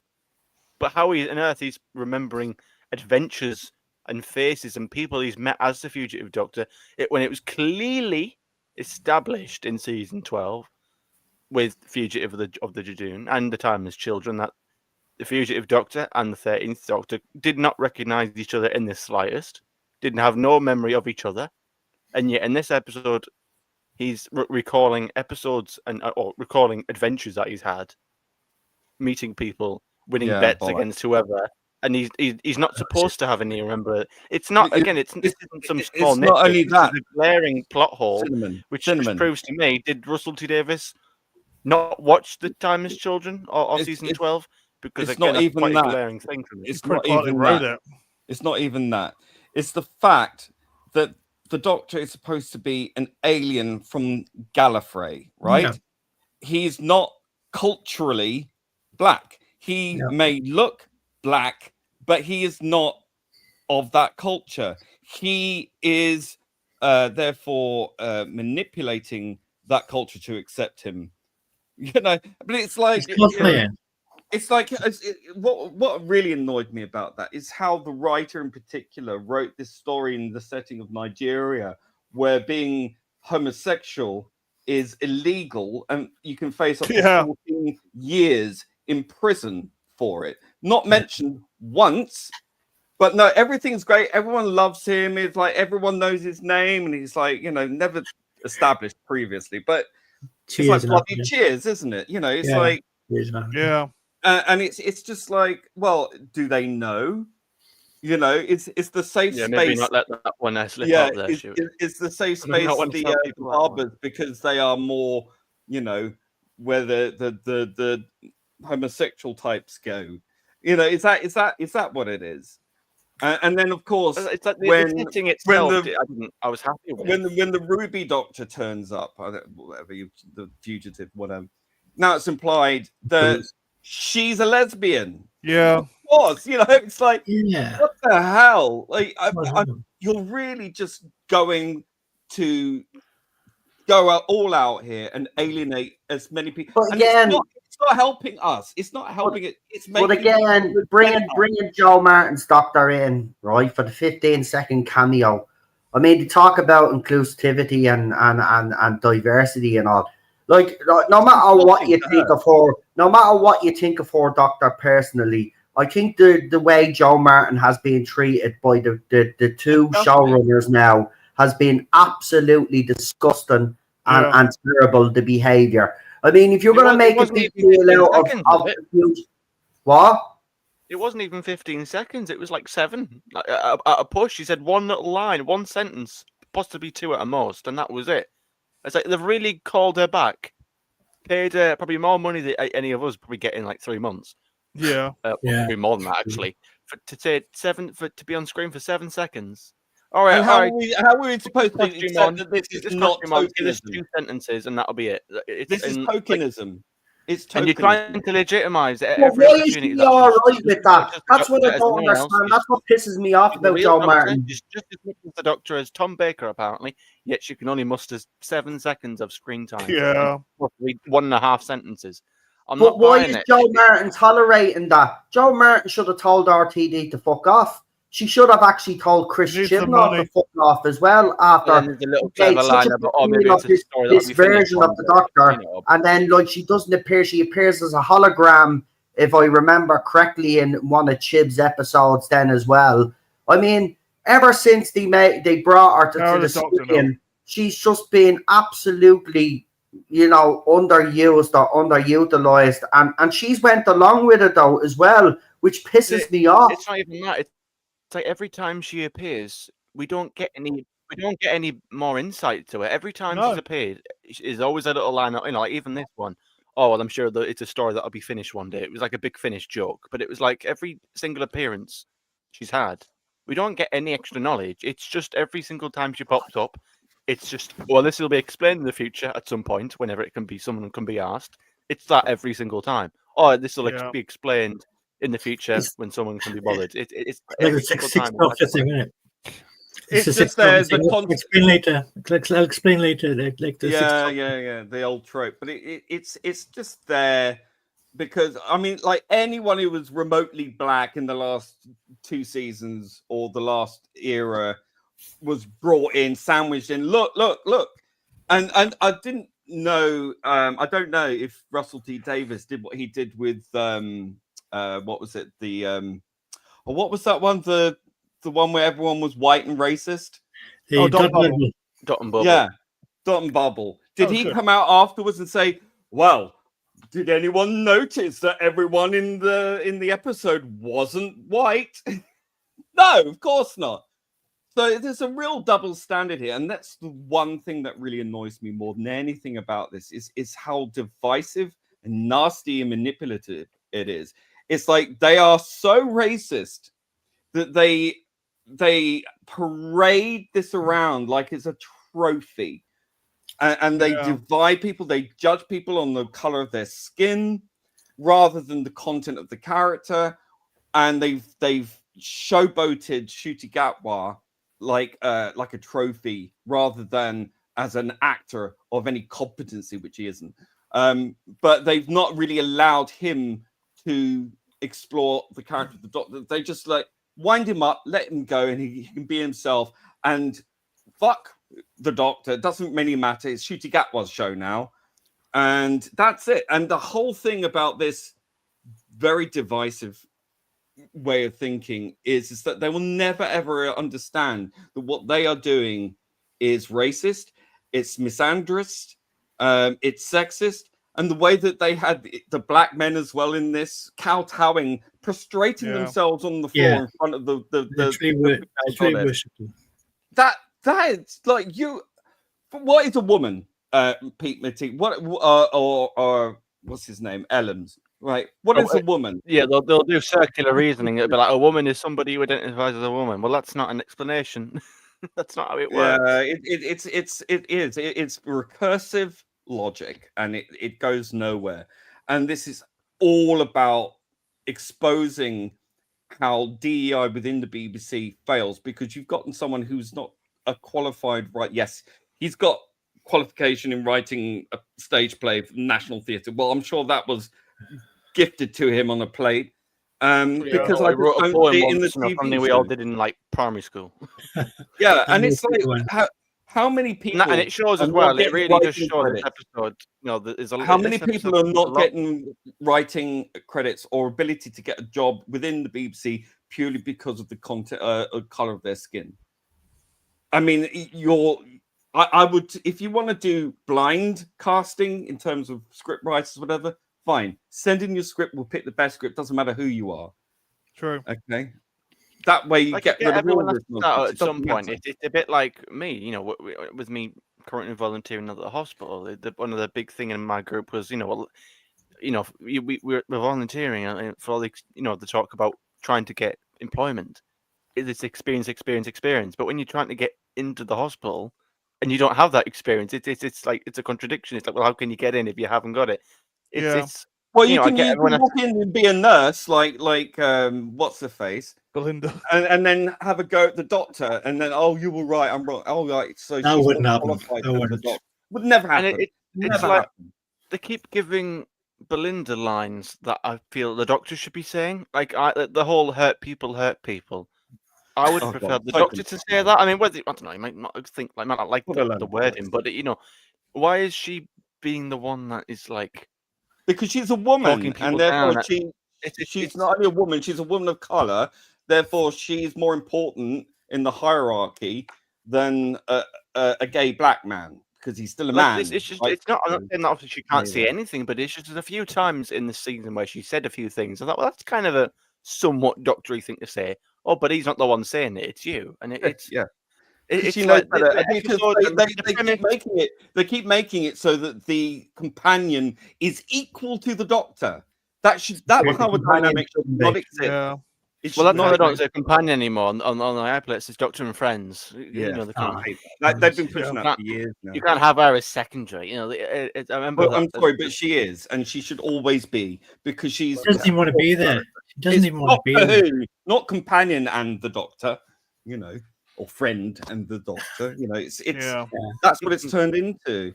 And if anyone wants to talk about racism and stuff, well, isn't it interesting? You've got Ellen talking about slavery and racism and all this kind of stuff, and it's like, well, the same writer who writes, Free Palestine and all this kind of stuff. Lee. It doesn't apply to Jews, apparently. Yeah. Lee, mate. So, also in the country was one of the last countries in Africa to abolish slavery. Yeah. Yeah. And has human rights records blown because they're legalizing homosexuality in 2017.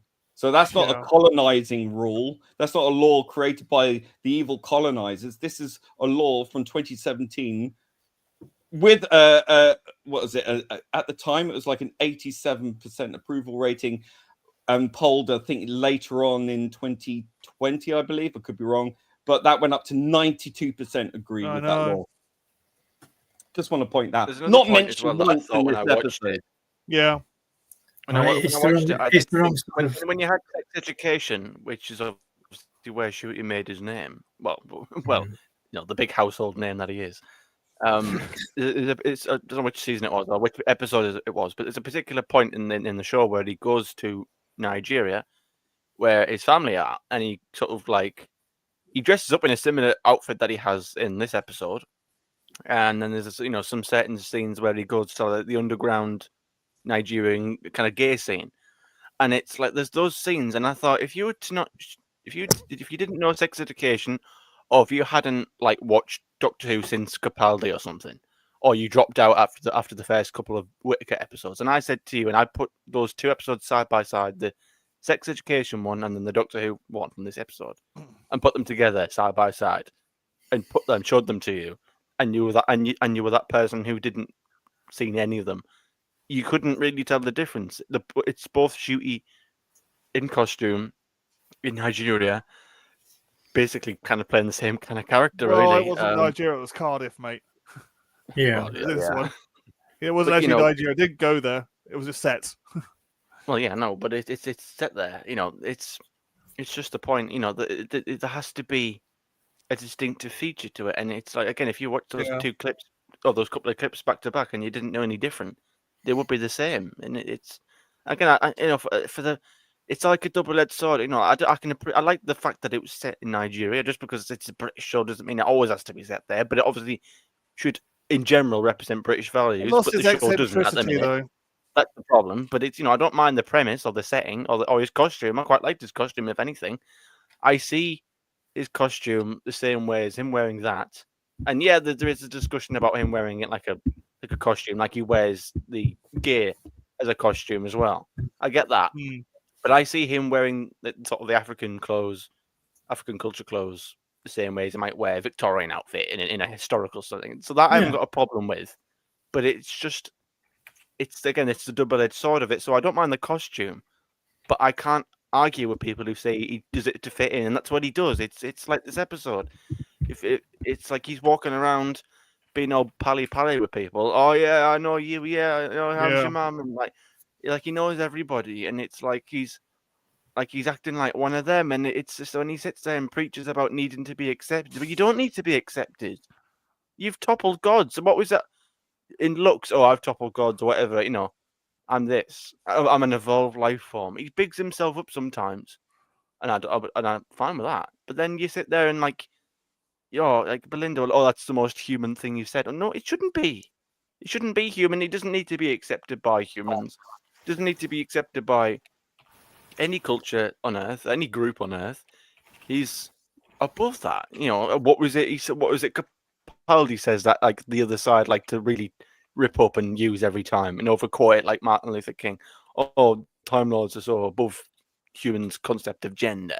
Well, it works in some bits and it doesn't work in others apparently. So in some parts he's above humans, and in other parts he's exactly like them. And again, for me, I mean, even Dan, and without putting words into Dan's mouth, even I believe he's gone on record to saying that he's not a fan of this Doctor, or he doesn't wear the Doctor as a role as well as the others have, or that I think he might believe that he's miscast as well. Again, it's shock horror. This is going to surprise you, and you are going to disagree with this. I actually don't think he's miscast. I think he's strongly mismanaged. Yeah. Because I say that because I am able to enjoy his performance to some degree. Mismanaged. And I didn't enjoy really anything of Jodie. So I thought Jodie was mismanaged and miscast. Whereas it's he was 100, he's 50%. And I know that's not good enough. But there was the scene at the end. I know we're on the story and the engine now, but there is that scene at the end of Lucky Day where it's Shooty's time to shine as the Doctor, where he's going in on Comrade.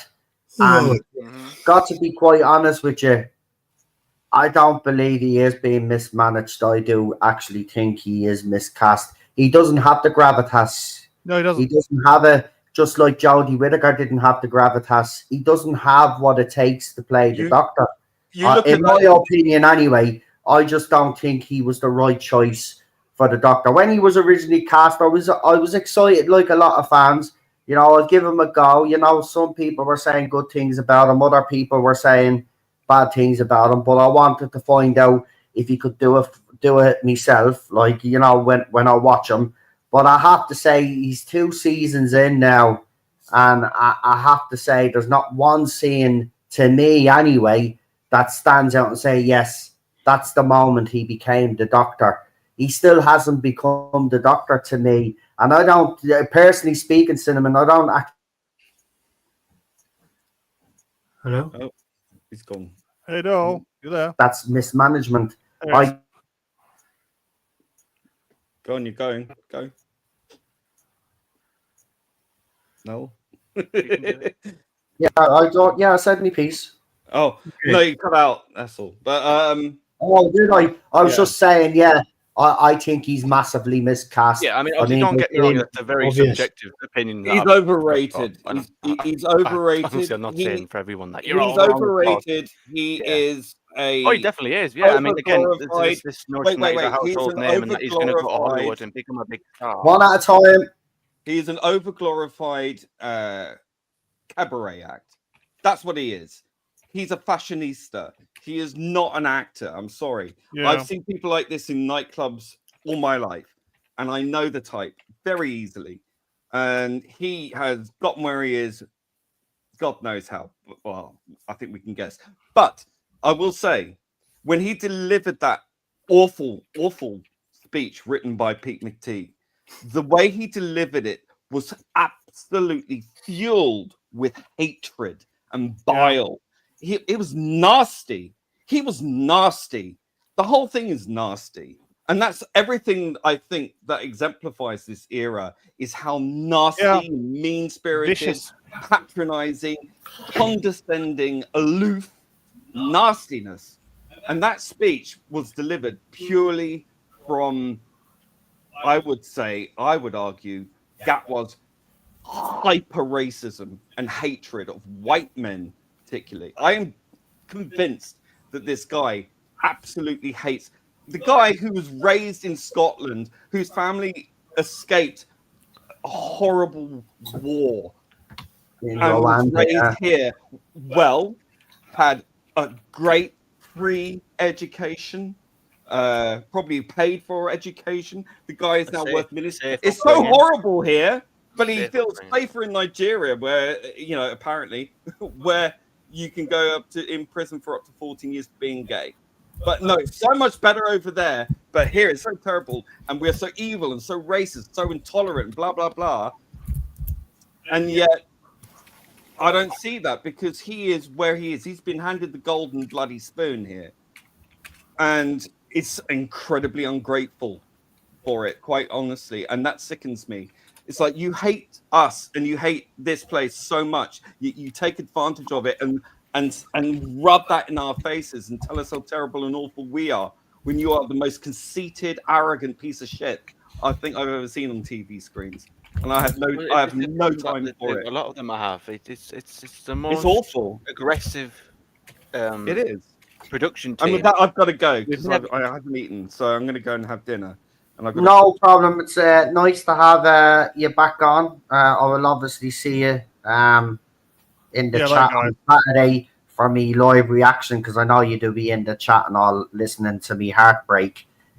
Because every time I fucking watch this, I'm just like he just outdoes himself every single episode. When I don't think it's going to get any worse, it gets worse. I've got a question for Lee, if I can ask it. Yeah, go on. If Lee can answer it, yeah. Yeah, I believe he can. Yeah, I very much believe he can. Are you looking forward to the Groomers episode next week? Are you I'm not bursting for joy? watching None of us are watching it. any of it. Now, are with you this, just are you counting down the seconds in anticipation? anticipation? No, Don't make me throw up. I'm actually I've garnered all I can from all the clips that I've seen from all the other episodes. I've seen reaction videos. I've gleaned pretty much most of the stories, even though this last one didn't make fuck all sense at all. And again, know what it The was, reason mate? I asked is because even I can't. Listen to this. Even I am unsure whether I can even bring myself to watch Well, look, the next episode, and that's it's- like a first What I would for actually me. say to people out there, if you don't, I wouldn't watch this next episode. If you can watch it without giving Disney Plus and BBC a view, then go and watch it if you're curious. But Don't if you're waste not so sure about it, or you've had enough, seriously, it's not going to improve on Saturday. So, and to be quite honest with you, It's not no, even I about had me rant the at, I episode, had me it's rant just at the start. I'm not attitude. going to rant again, but this is written by a Peter Foyle, so I have no, I am already setting myself up for this anyway to bash this completely. It's not going to be good. And remember as well, it's the most expensive episode ever made. I don't like football. I've never been a fan of football, but I am praying for overtime or whatever it Oh is. my. Extra time. You're only yeah. extra time, overtime. Please You're right. take as long as you want. Take as long as you like. I would. Yeah, love but what my kind of annoyed me is ITV kind of bowed down to fucking BBC because they were going to show us the FA Cup final later.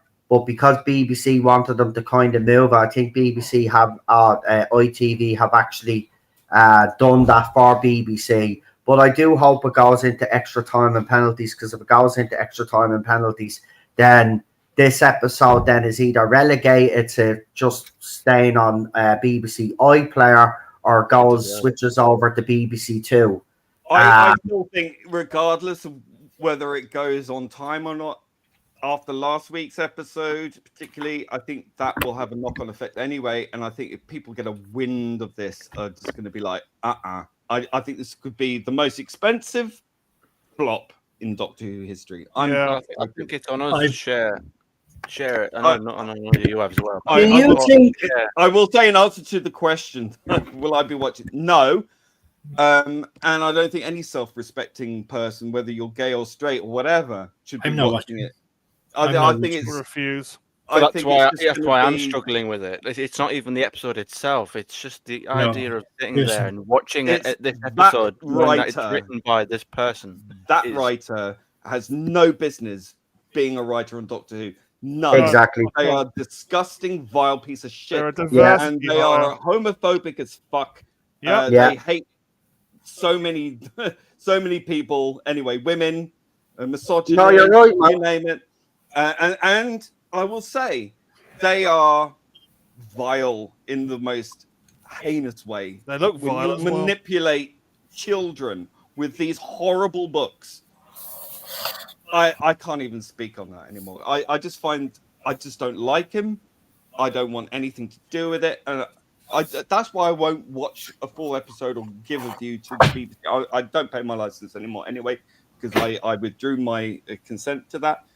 And I don't watch live TV, but I wouldn't watch this and give the BBC my time and my money anyway in regards to this, because I disagree with the entirety of this manipulative, hateful, spiteful, nasty season of Doctor Who. It's worse than last year. It's so nasty. It's just nastiness. And Doctor Who should be a show about hope and fun and adventure. Not politicizing and telling people how evil and bad they are when they are the least qualified to tell us who is evil or not. You fuckers are. Jack, anyway, because I know you're leaving as well. Space for all except you. Have you any last words, Jack? Because I know you're heading off as well. So I'll give you the last word there. Well, it's like Lee says, this is that horrible speech towards the white fella is coming from the same people who say, hurt people. So on one hand, you're all compassionate. On the next minute, go die in a hole, you filthy piece of white trash. And it's like, I'm sorry, Gatwa, but I can't say this because I could risk a prison sentence. But quite frankly, if you hate us so bad, I won't miss you on your way out. Or do you want me to throw you over? Because that is how done with these people I am. I'm so He's no. a racist piece of But shit. you're right, no, Jack. We'll go there. I We will defend go you there. here. You're right. I think do Rwanda's a care. peaceful Not in his country mouth. now. Honestly. Wow. And Go I would ahead, say, Jack. and Hold I- on, lads. Let Can I Jack finish. just finish one thing before Jack finishes, and then I'll go. When white men are the demographic that are most susceptible, look at any statistics you like, who are most susceptible to severe depression, morbid depression, and thoughts of self-deletion, is the highest amongst young white men, more than any other demographic. Yeah. And these irresponsible, hateful pricks to create and write this kind of narrative where every episode, virtually every episode this entire season has been trashing that demographic to the nth degree Yeah. and reinforcing this negative stereotype message over and over and over again is making people more depressed, more word I can't use, and it's so dangerous. And how dare you pontificate and moralize when you are driving people into the arms of depression and then have the nerve to talk about mental health? Go fuck yourselves. Serious. Yeah. Well that's said, the Lee. reason why we have people like Andrew Tate anyway. So while RTD sits there and gives lectures, it's people like him that are giving Andrew Tate. It's people like RTD that are fueling people to go to people like Andrew Yes, Tate anyway. Jack, So they're it's like, making their own enemies. reap It's what you bloody causality sow. paradox. Yeah. It's Yeah, causality go on, paradox. Jack. Let Jack just finish up because he's heading off as well, and then we'll continue the stream here. So, Jack, any other things you want to say before you head off tonight? Well, what I was saying earlier, is that I mean, to be honest, I'm all just out of words at this point. I don't blame you. But it's just like, the Daleks were my favorite thing about Doctor Who, and I just like it, everything else has just been so destroyed, even the Daleks. Like I just think if you've got any self-respect, like just go and try and find something else. And you're all on here trying to make sense of a plot. They're sat there laughing like, wow, you're putting more thought into it than we did. Yeah. Like, there's no That's true, though. they deliberately don't give a shit. They're not thinking about it like fans are thinking about it. Yeah. It's like all they care about, have we pushed the message? That's it. So Yeah. like I say, I'm interested, but all I'm going to say is best of luck to you guys who are watching this, and I just can't wait to see the fallout from it, honestly. Saturday, I think Saturday is going to be absolutely a massive shit show. I think it's going to be as someone said on the panel there, I think this is going to be the biggest. Well, it is because it's the most intense episode. It's going to be the biggest flop of the fucking, because there's a lot, even people on the left don't like James Dawson, and this is going to fail spectacularly. But imagine pumping the most money into this particular episode because it's written by a trans writer. It's like a comedy sketch gone wrong. You can't write this shit, man. Yeah. It's gonna be absolutely awful. But in But answer Jack's to your right. question, It's like Robert said to me on X. Like when I said, I can't remember what we said, but when you said to me, we're not expected to. It's like Jack's just said. Yeah. We put more thought into it than they do. And Yeah, you said to that's me, what I'm Robert, saying. we're just expected to sit there and clap and give blind praise and clap just like that, like seals. And we're not actually. They don't want us thinking critically about this. They just want us to digest it like slop, which some of it has That's been. It's Well, like might say, all of Millie it, Gibson said, wasn't it? Like Millie Gibson said apparently in the week, just watch it and get over it. Don't think about it. Like, sorry guys, I've got to head now. I'll see. Yeah. I'll Later, see Jack. you All all again. the best. No problem, Jack. Sure, we'll see you for the next panel. It's going to be pretty interesting, the fallout next week anyway for Saturday's episode. So until then, anyway, well, sure, I'll probably see some of you in the chat on Saturday when I actually live watch react to this. Yeah. But Please anyway, do. Jack, thank you for coming on. It's always a pleasure having you on, pal. Thanks very much, guys. Take care, all. Later, buddy. See you later. And thanks to Lee for But yeah, coming just on. on that, Robert, you're right. It's mental, isn't it? Well, It's like flop, yeah. coming into like it's like when you're a kid and you break your little brother's Lego set and you go, "Oh, get over it." That's the same kind of attitude. I'm sorry, Millie.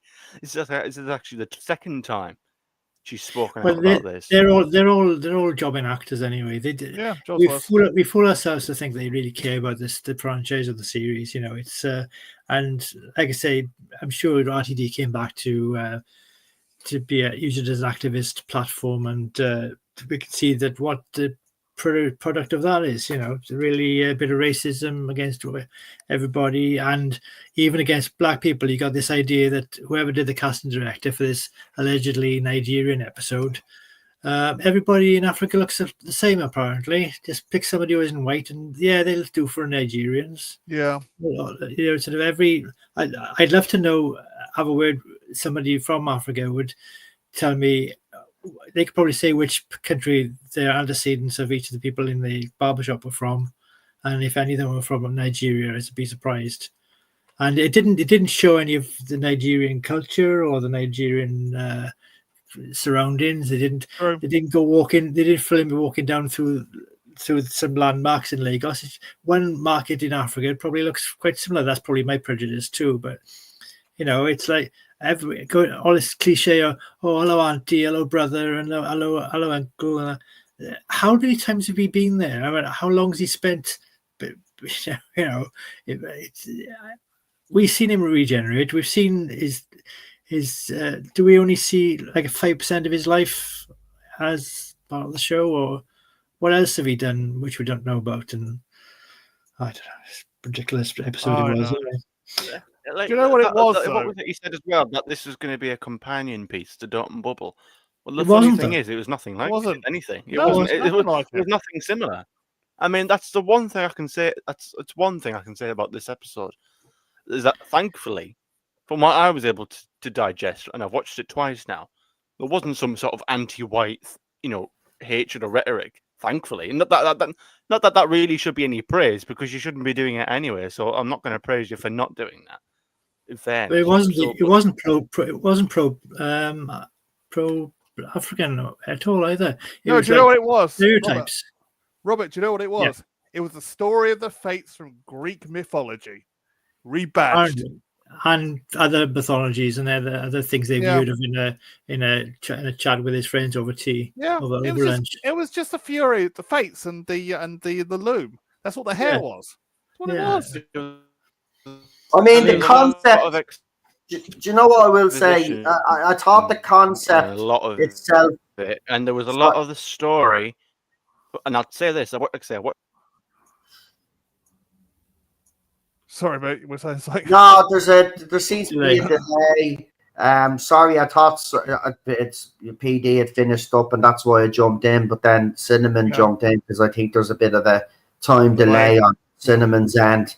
To be honest, but I was just going to say the concept of that episode was actually an interesting concept. It was just it was just poorly executed. Oh yeah. I mean, the whole idea of you know of telling a story to drive the engine as such, I thought, or to feed the engine, I thought would have been a great concept if it was fleshed out a bit more. But like everything, it wasn't fleshed out. It was just, you know, wham bam. And of course, you're going to make a big deal about having an episode in Nigeria. You know, Nigeria. You should actually go full throttle with it and have the guts to actually go full throttle with it. But he didn't. Again, it seems like, you know, they do all of these things and it's just like, you know, decoration, and there's no substance there. Again, that episode was boring as fuck. I don't. Even at the end when the spider blew up and I felt nothing. I was just like, is that it? Is that no real danger again, sort of thing? Yeah. You know. but the spider, for goodness sake. I mean, yeah, big huge spider like that. Apparently, that's the mode of transport for metaphysical demigods. I don't know where it is, over the substrates of thoughts and whatever. But it wasn't a web; it was like brain synapses or something. When it in space, tied in a thing. But it ran out of the back of the shop, which is on the back of the spider. And instead of just ending up on the top of the back of the spider like you'd expect it to be in 3 dimensions, it's in the middle of the heart of the engine by going flat along the ground. Even Cartesian dimensionally wise, it didn't work at all. It's like, are you kidding me? How did it get there? Where were the steps? Where were the ramps? Where were the slopes or any sort of? It would have been at least half a mile between, or a couple of 100 yards between the back of the shop and wherever the brain tree was in the back, and where the TV sets were and all that jazz. I mean, it was nonsense, man. I mean, it was all metaphysical, and it's there were so many things wrong with it. I mean, there was so many things wrong with it. I know, I mean, right? They were showing the televisions and the thing. People have noticed that Jodie's face was all stretched like the clown off the test cap. And that's a 16:9 aspect stuck on a 4:3 aspect television from the 60s. Of course it'll be. But it's just, look at these old doctors. It must be Doctor Who because they're showing Doctor. How does a BBC made production appear in the television? Why have they got television? What's powering the electricity for the television set? If they magically use people's stories, somehow metaphysically drive a machine by stories, which how does that link together? It doesn't make any sense. You could scream, like I say, don't think about it, because if you think about it, you realize how absolutely idiocy nonsense it all was. The episode, a lot of it is explained via like one little line, and you've really got to hang on every single little word, and you shouldn't have to do that. No, really, because that's the issue I felt. So when I watched it the first time, I got it some bits, but it's like when I watched it the first time, I didn't come away thinking that woman was a god. I thought she was just a normal person, and same for the bloke, the barber. The barber. He was a I didn't demigod. realize he was some sort of god. I just thought he was a bit of a weird bloke who claimed he was this and that and the other. He was a demigod. The second time. Yeah, some things were explained. Okay, that makes more sense, but because you do pick up on certain things. But the second time I watched it, you had ended with 2 demigods being released to the human public to do whatever they can do, more than people can do. One of them was given a barbershop by a man who obviously had no means of support. He said he retired. Well, where has he got a secret bank account somewhere? Is he planning to move to Britain or what? And the guy was like, I don't know. I haven't got a good name to justify myself. Well, make up one yourself, you ignorant twit. Sort of, why do I have to have your father's name? And look, I've said an African name from Nigeria. That sort of course could be points, And the baddie again gets released, where in stark contrast to the previous week and other times when there's white baddie. Now there's the black guy.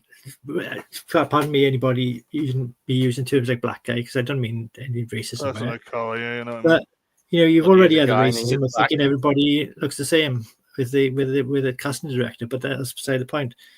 But a black guy, it's all reconciliation and everything. Everybody gets it right. Like if they got this Wakandary sort of perfect Robert, that's T-Tie. I think Russell T Davies is deep in T-Tie, which is the Roddenberry Foundation's writing rules and regulations. Yeah, and they're absolute crap. They're so bad that Terry Matalas just ignored most of them. We did Picard season 2 and 3.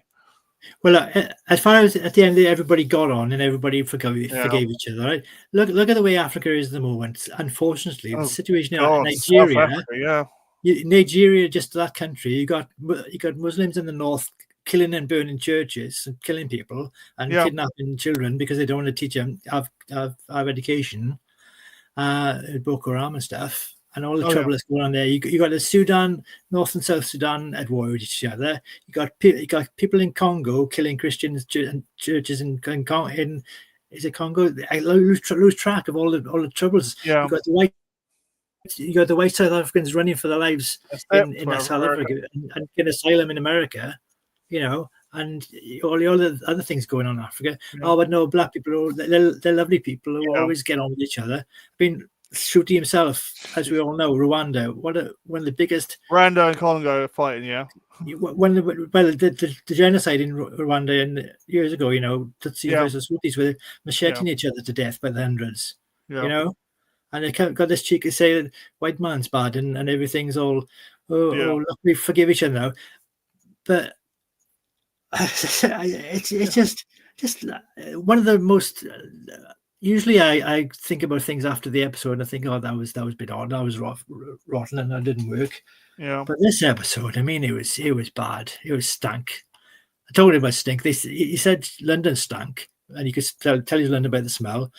No offense meant, but you're walking through an African market where everybody's hot and you know, with a water shortage generally.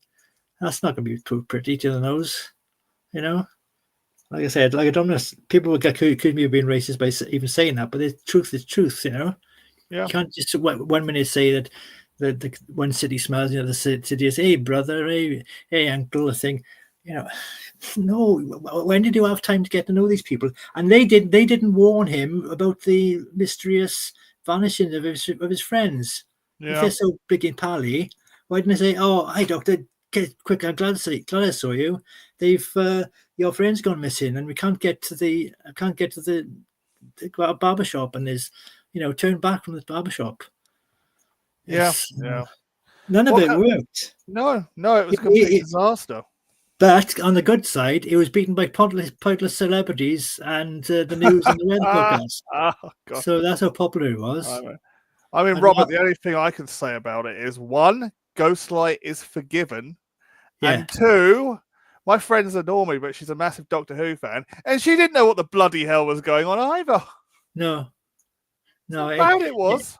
It's a sad state of affairs, though. There's a lot of it. We're not actually talking about one line of dialogue, and there's a lot of exposition. Yeah. Yeah. And Shooty's accent changed 3 times in the episode. 5 times. Yeah, I know. Doing his frankly racist accents as well. You know, it's the damn cheek of RTD and his acolytes calling us racist and prejudiced and nits and phobes and all that stuff, when the sheer list of things you could accuse him of, and the Nigerian poet, as it were, who wrote it, and Russell obviously proofread it afterwards, allegedly. But I called it Desmond's in Space, mate. It was like just but Desmond's was funny and popular. Oh yeah, that was great. I loved Desmond back in the 80s, early 90s. Is it in space? Is it in space? Because we don't know. Is it in some sort of parallel dimension where they can ride a back of a mechanical spider? It's held between 2 worlds. It's a bit like, it's similar to like the TARDIS, you know, 2 dimensions in one or whatever it is. But it's just, a lot of it is explained, and I was able to understand it the second time. But again, it's all explained in one little line of dialogue, and that's it. It won't be brought up again. Like, but is that why they make it so hard to follow? That they have to watch it 3 times and get the gods living through, like, again, the whole thing about the gods, right? So we've got storytelling gods. Are they living through the heart? Like, again, how are all these stories being collected? Does he want to topple the god? You know, there's a lot of the questions, and they aren't always explained as clearly. And again, it's just, there's a lot of too much dialogue, too much exposition, and not enough happening.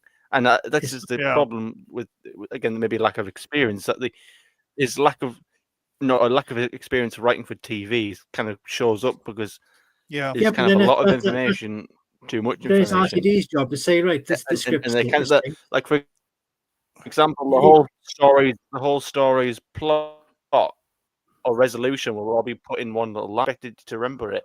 Or again, I mean, a lot of it doesn't make sense either. You know, the whole thing about the fugitive doctor. It's just too many concepts and too many ideas. Yeah. Cinnamon, the answer is why? Why? One little line of dialogue that was mentioned 5, 10, 15 minutes ago. Yeah.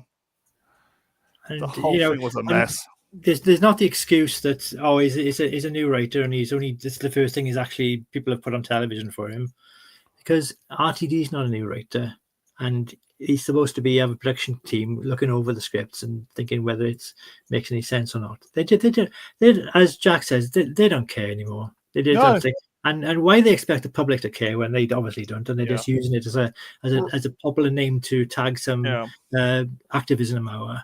Yeah, Robert, are we watching Russell T Davies's breakdown in the shape of a series? Because it looks like a nervous breakdown. Yeah, we're gonna have a breakdown the way it's going.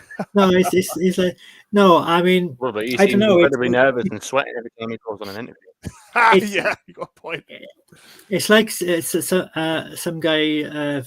Well, no respect to fans of Michael Jackson, but it's like people watching Michael Jackson and think because of what he used to be like, and seeing that he's like really strange now, and also some other yeah, exactly, some other guy who's came off retirement and gone back to do a final tour, and it turns out to be he's forgotten how to play guitar. His voice is gone, and his new album is made of really bad amateurish songs. Yeah, and, but you got to like it, and you can't say anything about it because you know, Elton John, as you said, it's got a bit Elton John, isn't it? Really, a little bit funny.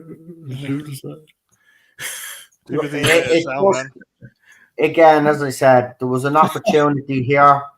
There was an opportunity here that was to do something, you know, Shooty going back to Africa.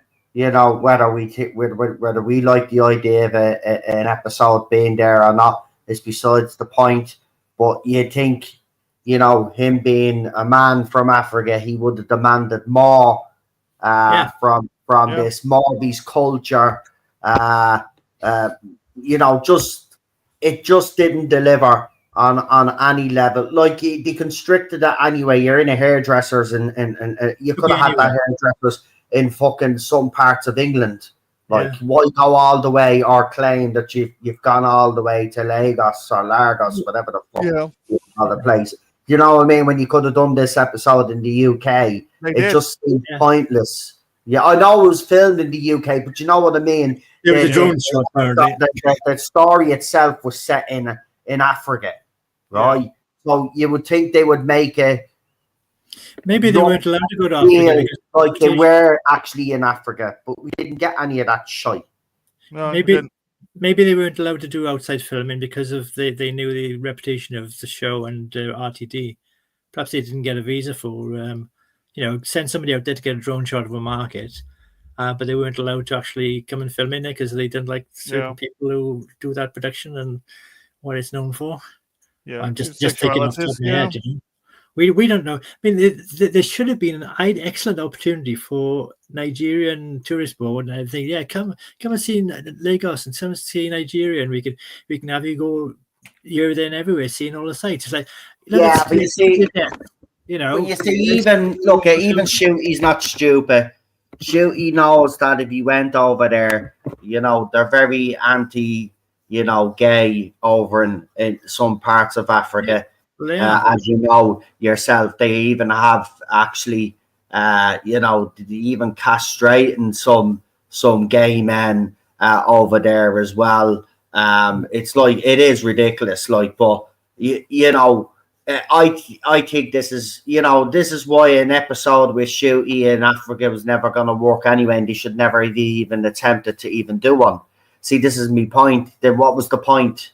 You know, you're trying to make that part that, you know, Nigeria look like it's a beautiful place to visit, but if you're a gay man, especially if you're a gay black man, it's not going to end well for you over there. So I get he's a black doctor, and that they kind of wanted to pay homage, I suppose, to his country and his fellow countrymen.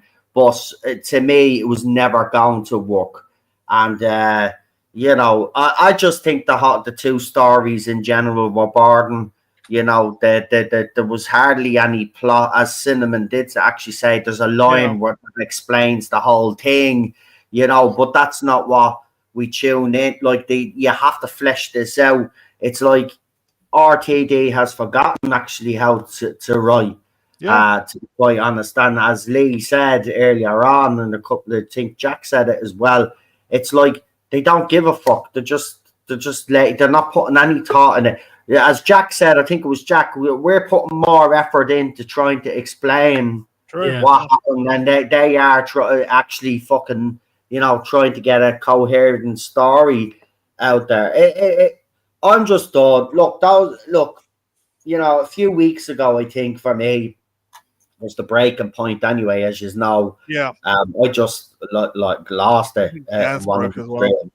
But this is just, I said at that point that this was going to get worse, and by God, has it gotten worse? But we ain't seen nothing yet.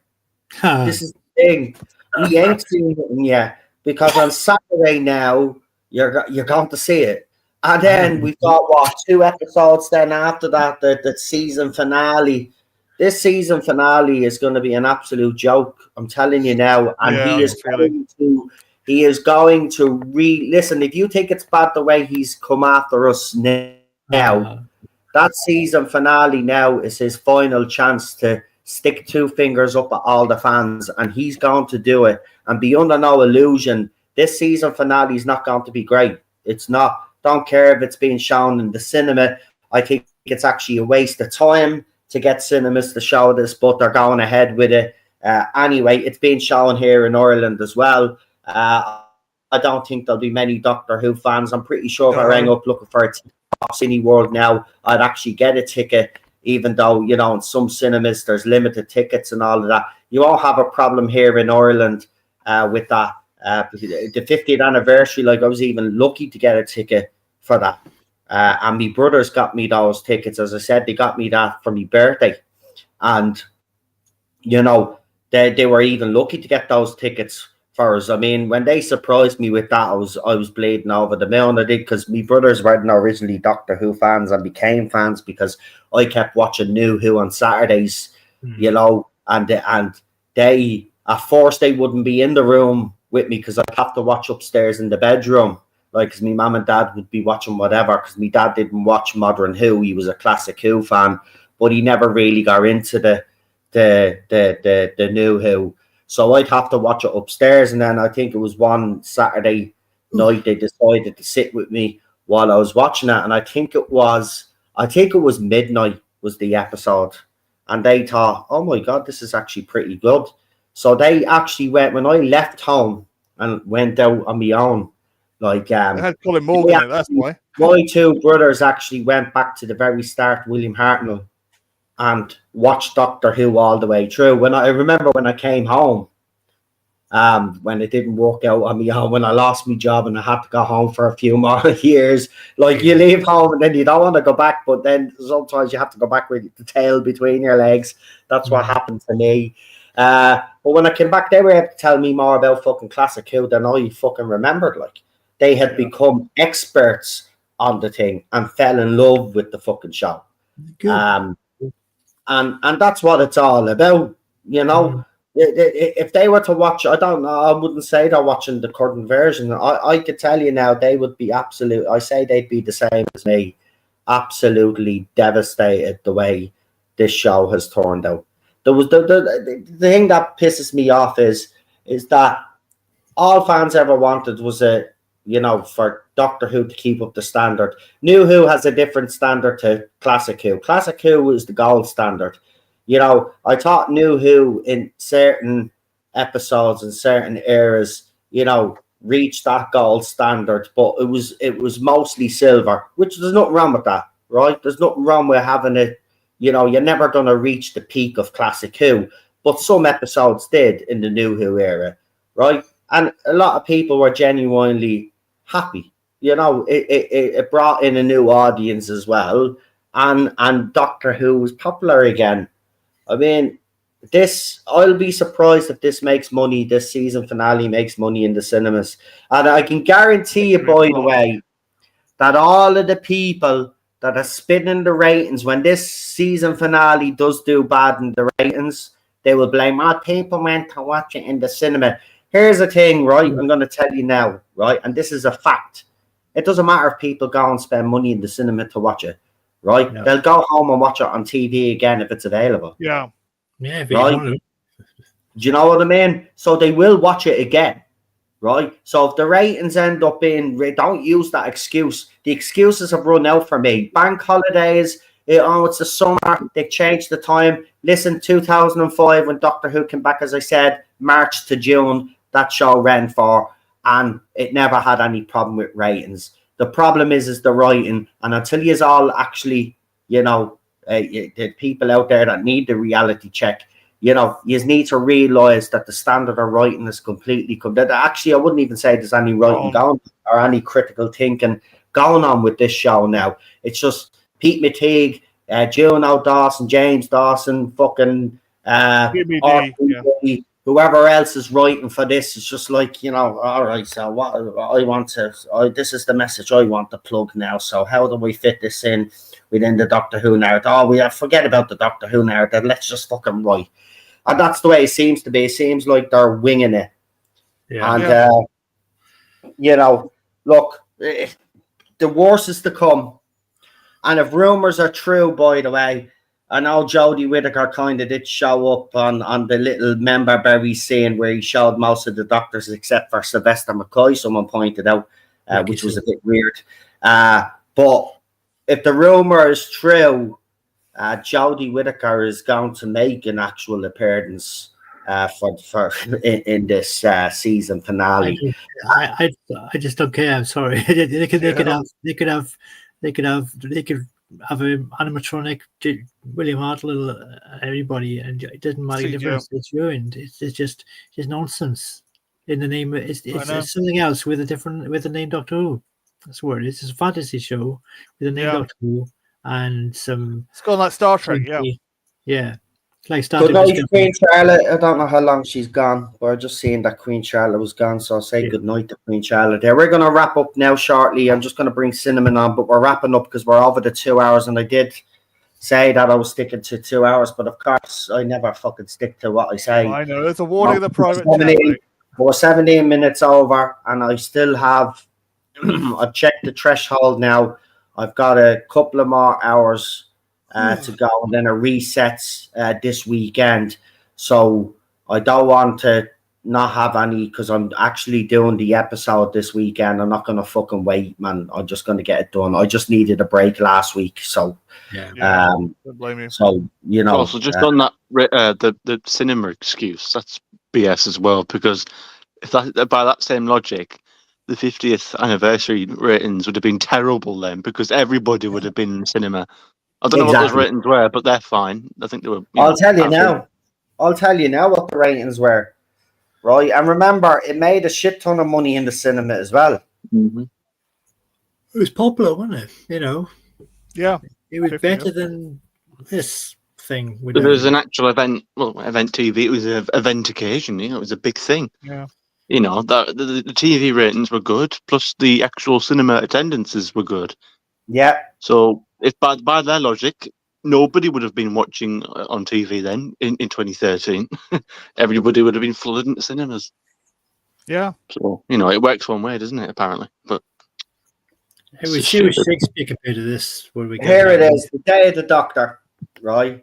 The Day of the Doctor is a special episode. Blah blah blah blah blah.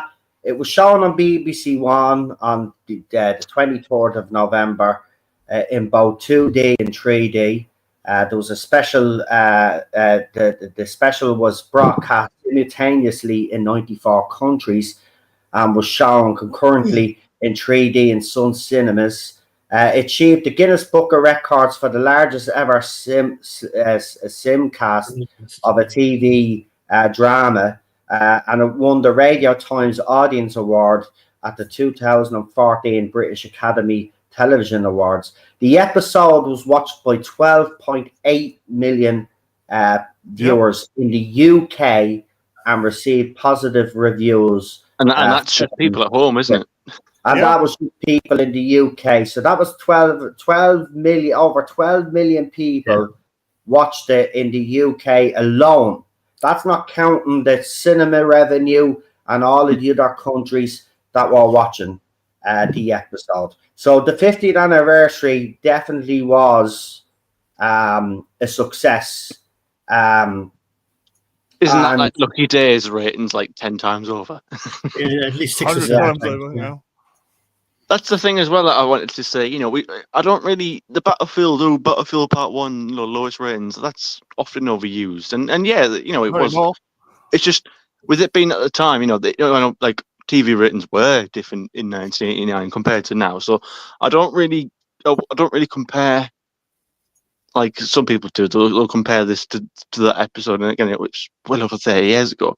I only compare these episodes to New Who. But isn't it funny how this season alone has broken Battlefield's record twice over? Yeah. Here's the Lux thing, right? and Lucky Day, I think, as well. Both those episodes, Lux and Lucky Day, both beginning with L, I think. Well, here you go. Look at the episode was originally released in Cineworld View, Odin, and independent cinemas. It was released in Holt's Event Village and limited to independent cinemas in Australia. It aired in Cineplex cinemas in Canada and the Event cinemas in New Zealand. In the United States, it was released only at AMC, Century, Cinemark, and Regal cinemas. In Mexico, the episode was released exclusively in 20 selective Cinemark's 3D theaters. The cinema version with an extra introduction with Dan Starkey as Strax, which the Strax intro when I went to the cinema was fucking hilarious, man, where he was telling us to turn off our mobile phones and all the voices. It was fucking brilliant. But look at this was a absolute success all over the place. In New Zealand, I had a total of 177,500 viewers watching the repeat of the episode, right? Which was Prime's highest rating for the show. So a repeat was Prime's highest rating. A total of 1.7 million viewers watched 2 broadcasts on Canadian channel Space, where I think Bolstrack actually watches it on. 1.7 million. You've got to remember, Doctor Who doesn't get millions of views in Australia or New Zealand or even the US, you know. But back then, you know, it was getting it. Yeah, I mean, I think someone said to me recently that in the US, when it was on BBC America with Jodie Whittaker's era, they were lucky to get even 300,000 people to watch Doctor Who. So in fairness, the 50th, I suppose, was probably the last high really for Doctor Who, to be quite honest with you, because even Peter Capaldi's era did suffer and the ratings did decline as his era. I mean, casting Peter Capaldi drove a lot of the young fans away, which in fairness, it's their fault. They're the ageist fucking idiots. Yeah. Like, you know what I mean? I blame the younger fans for that, and I will. I don't care. I do blame the younger fans for that, because it just proved that you didn't know anything about the history of the fucking show. Because if you did, you wouldn't have had a problem with Peter Capaldi. Peter Capaldi was perfectly cast as the Doctor. Yeah. And if you look at all of the people that have been cast, I would say himself and Christopher Eccleston definitely were perfectly cast. Matt Smith became a fan favourite and won us over almost straight away. But I even remember there was a backlash with him. There wasn't such a backlash with Christopher Eccleston. And I know, as far as I was with fans my age, we weren't disappointed in Peter Capaldi's Doctor. The problem was that you go from Matt Smith, who was a fangirl favourite, and then you bring in an older man. It was always going to have an effect on the ratings, and unfortunately it did. And it was only when people realised, I think it was season 9 then, people actually say, oh, Peter's actually got, people start tuning in again. But by that time, it was actually too late. And Moffat, in fairness, was starting to burn out at that point. So there was a lot of factors there in the Peter Capaldi era that, you know, may have affected. But it certainly wasn't for the lack of of writing and plots. Like, you know, Moffat, yeah, he was very inconsistent, but he still produced some great stories. I mean, Heaven Sent is probably one of the greatest Doctor Who episodes ever written. Because the intention was pure, wasn't it? You know, yeah, you get the odd questionable, boring episode. I know that was a bit of a dud, but you know, the intention was there. But you know, you can't really say the same about modern day RTD, can you? It's just gender. That's all it is. It's just spite. It's just like at the the end Doctor said himself, you know, that is bitter, black and bitter, you know, spiteful vengeance. And it's funny you talk about that. Hatred, spitefulness. It's just, you could tell that these people that are writing this current era just don't care about the fans, and they don't care about Doctor Who, most importantly, because if they did care about Doctor Who, they certainly wouldn't be writing it this way. But look, lads, I really have to try wrap this up. So what I'll do is I'll go around the panel and I'll ask you to rate the 2 episodes separately. You can rate them separately, and tell me what you give them out of 10. So I'll start with you, PD, because you're right beside me there. Sorry, on the just screen. come back, yeah. So, Lucky Day, what would you give Lucky Day out of 10? Minus infinite dog shits. And the story and the engine? Minus 10 dog shits. Okay, so it's a minus from PD. Cinnamon, what would you give Lucky Day? About 2. Right, that's fair. Incredibly that's up for me. That's really it is. But you know, that's Geordie level, though. I think it is. I think yeah. What would you give the story and the engine? About 6. Right, so you like that one a little bit more. That's fine. That's fair enough. Robert, again, it's not a massive leap. It wasn't a particularly high bar. Yeah, it's not a high bar now at this stage, is it? Robert, Lucky Day. Bearing in mind, I've already given a 0 to the next episode. I'd say 2 for Lucky Day and 1 for whatever that was last week. The story and the engine. Yeah, the diver. Right. Well, for me, again, I can't rate any of these in good conscience. To be quite honest with you, there was nothing redeeming about any of these stories. I just can't. I'd be lying to myself if I gave it a 1 or whatever. You know, I think I gave one episode a 1 because of the music and stuff like that. But even the music, like, I thought was absolutely awful, actually, in these 2 episodes as well. I would have probably gave Lucky Day, you know, a 1 because Millie Gibson had returned. But, you know, she did that interview and stuff, and I just can't forgive that now. She should have just kept her mouth shut.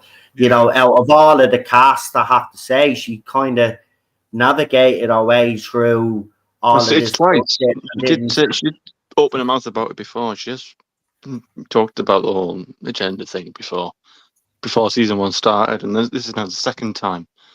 So but she kind of, after she did it the first time, she kind of kept her mouth shut then, and she didn't say anything. But all of a sudden, then she's decided to speak up again. So I can't even rate any of these episodes, guys, because I'd be lying to you if I gave them a rating.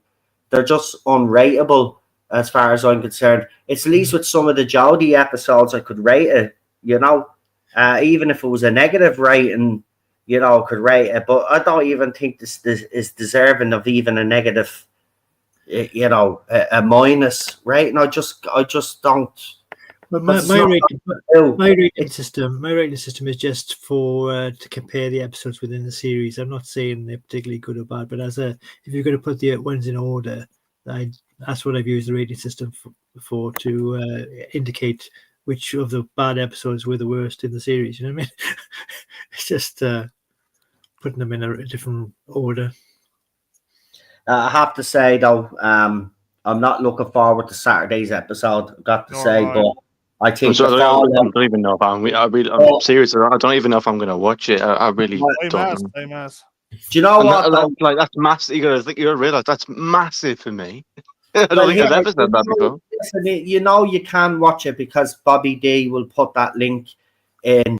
Just don't give BBC the view. If you do decide to watch it, just wait until that link is dropped and watch it on that. Even if you have to watch it on your phone, mate.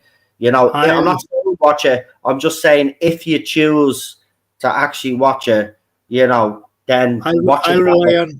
I'll rely on any of the important plot points being mentioned by reviewers rather than watching it. I once I found out what that chap who wrote it has written in the past to advise sexual behaviors towards children. Robert, it's horrible, mate. which somebody just told me on Twitter that it was just education. We may as well have an episode based on Jimmy Savile's diary for all it matters. Well, here's the thing though. This gobshite now knows that they have an episode coming up on Saturday, and has put up a good few posts now on their Instagram. One that was put up a few hours back in 1998. Ace, and then actually tagged Sophie in the actual post, realizes her 60s crush is a massive racist. But yes, in 2025, I finally ruined a BBC Doctor Who by making it woke. Sure thing, Telegraph. So James Dawson, I should say, is having a go at Telegraph. I say she. He is unbelievably thick. How is that anywhere the same? How is a character like Ace, who meets that lad in Remembrance of the Daleks? Is it Remembrance? Yeah, it is. Because it's a resurrection. It is a different gay titles. guy as well. But again, how on earth can she falls for that? I say she didn't deeply love him. She only just met him, but she likes him. She goes around to his house. I mean, is it his house? His mum's house? And she sees that sign, and then you see it. And again, it was subtle because he doesn't tell you. Ace doesn't sit there and start screaming at him, tell him how bad he is. It's a sign. She thought she liked him, and she turns out that she thinks, well, she's now found out that he's not quite what he says he is. Yeah. That's nowhere near the same as you Cinnamon. Disgusting, vile little rat, writing sooty, dirty material, passing it off that and being told his education. His education. Who the fuck give you that right? Yeah, you're just a freak online. You're just a freak who wrote books intended for kids.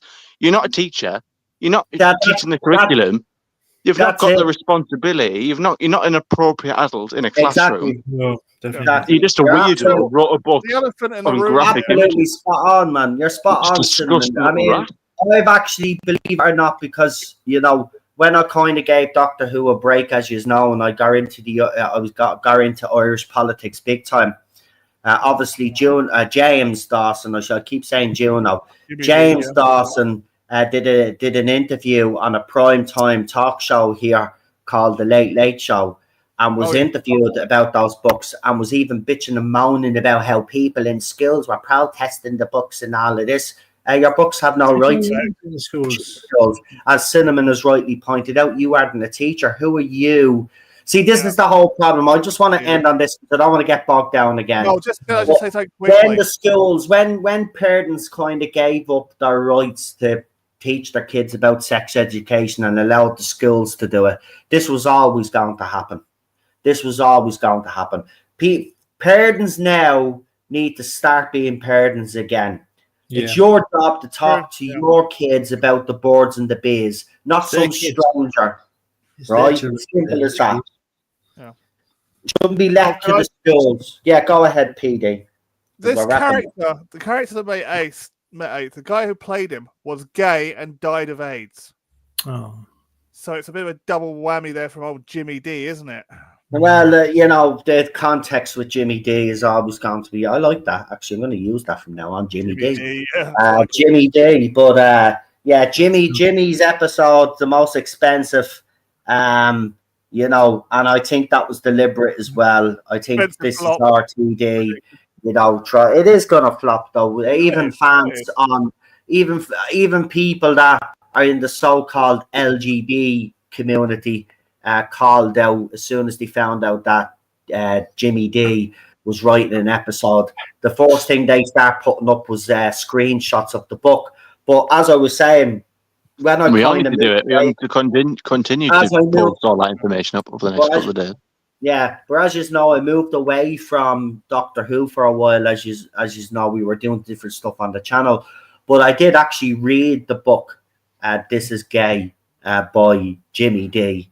And I'm being honest with you. I've never came across the more disgusting book in my whole entire life, and I've read some books over the years, you know, horror genre, you know, murder, mystery, crime, and there's horrendous stuff in crime novels and all, and the way they explain it. But that book, I never got so upset and so angry reading. You know, teaching your kids about fist and, you know, anal. Some little twat on X was trying to tell me that, I'm reading it and there's nothing wrong with it. It's educational. What do you mean educational? I was teaching kids how to meet up online and tell them what this is and what that is and the delicacies of eating feces. That's education, isn't it? Yeah, scat. Yeah, and yeah. the BBC and RTD know what this guy has written. And I'm not being funny, but how much do these children need to know? It's basics. In school, all I was taught was where the babies come from. That was it. Well, I They can didn't teach us explain. word for word the ins and outs of a fart and I where can to put actually this in here and this position and that position. We were only taught the basics. How much Well, I information can does a child need? I can actually explain though. I can actually explain why, because Robert said there, you know, BBC, you know, have allowed this. Well, RTD did an interview on the 3rd of May, I think it was, where he actually admitted that that the BBC and Disney Plus didn't have any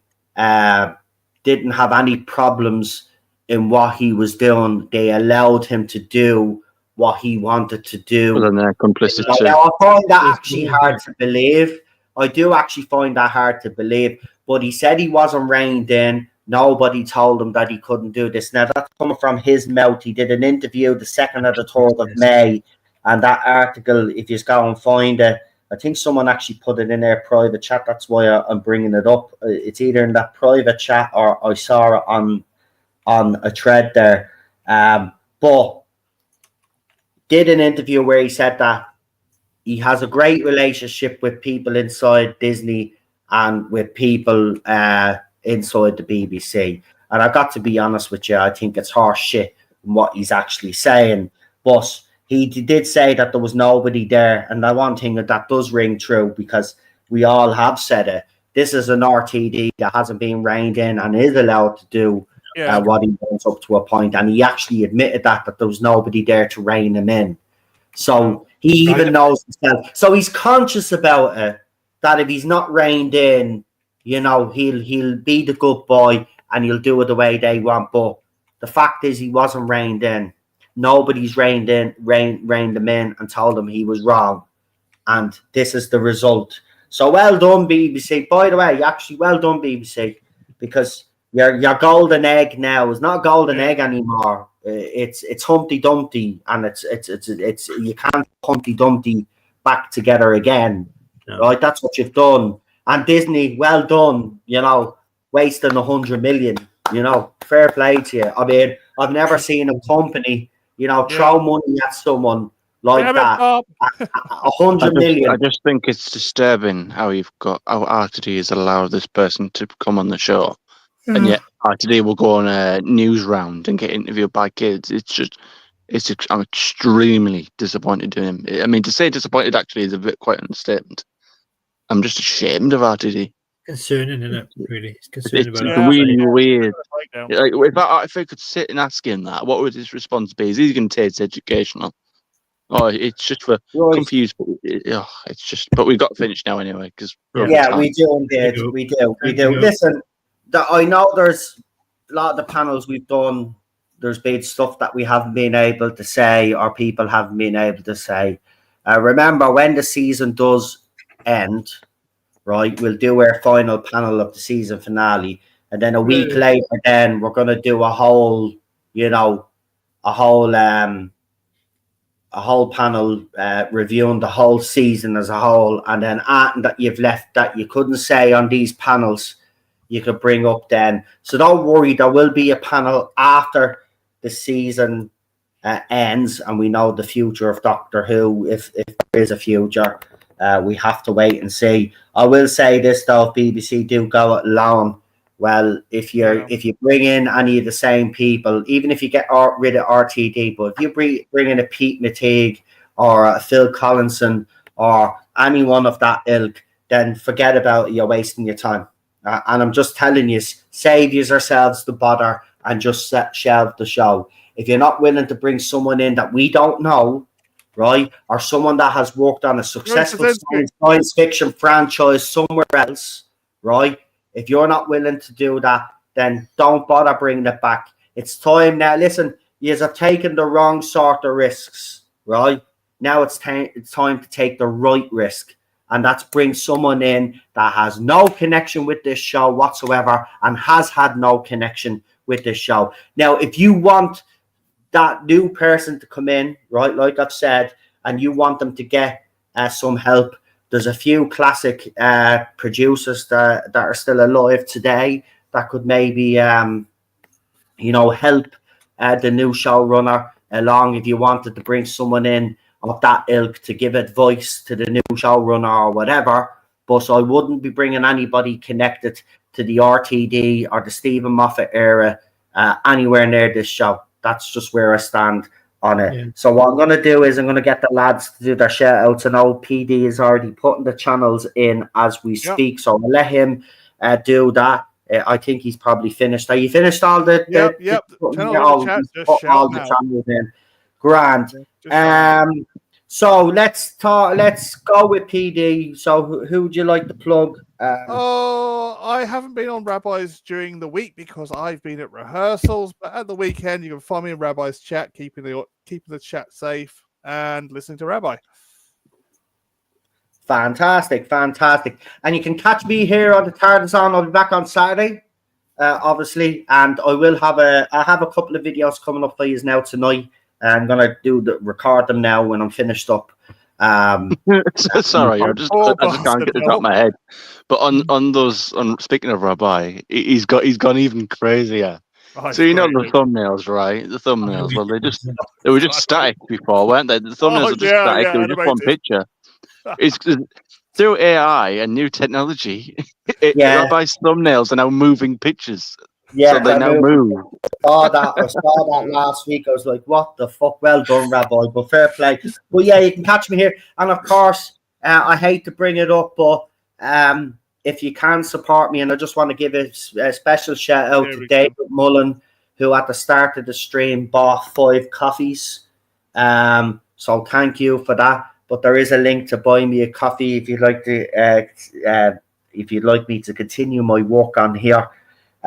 If you could support me financially, that would be absolutely wonderful. You know, I hate to ask. It's the last thing I wanted to do, but it's gotten to such a bad situation here that I've got two choices: give up YouTube, and that's what I'd have to do, because I'd have to go out there and try get a full-time job. But in the current climate, I've already checked. I've already fished out a bit to see if I can get something. It's going to be fucking impossible, but it'll be either that or try get a part-time job or do something, because I'm not on social welfare either. Yeah, people think that I'm on benefits and all of that. I don't receive any benefits off the Irish government. I wouldn't. I wouldn't. You know, they took them off me back in the day. As I told you, I was on disability. I was actually, medically retired, but now the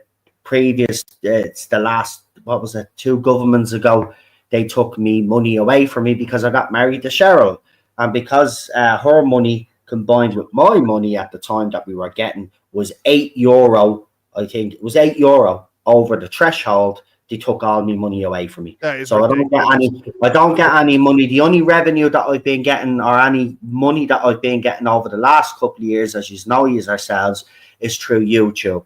But I'm not getting paid once a month like everybody is on YouTube. I'd be lucky if I get paid every 2 months or every 3 months. It seems to be. I don't know where I put so much effort into this channel, as you know.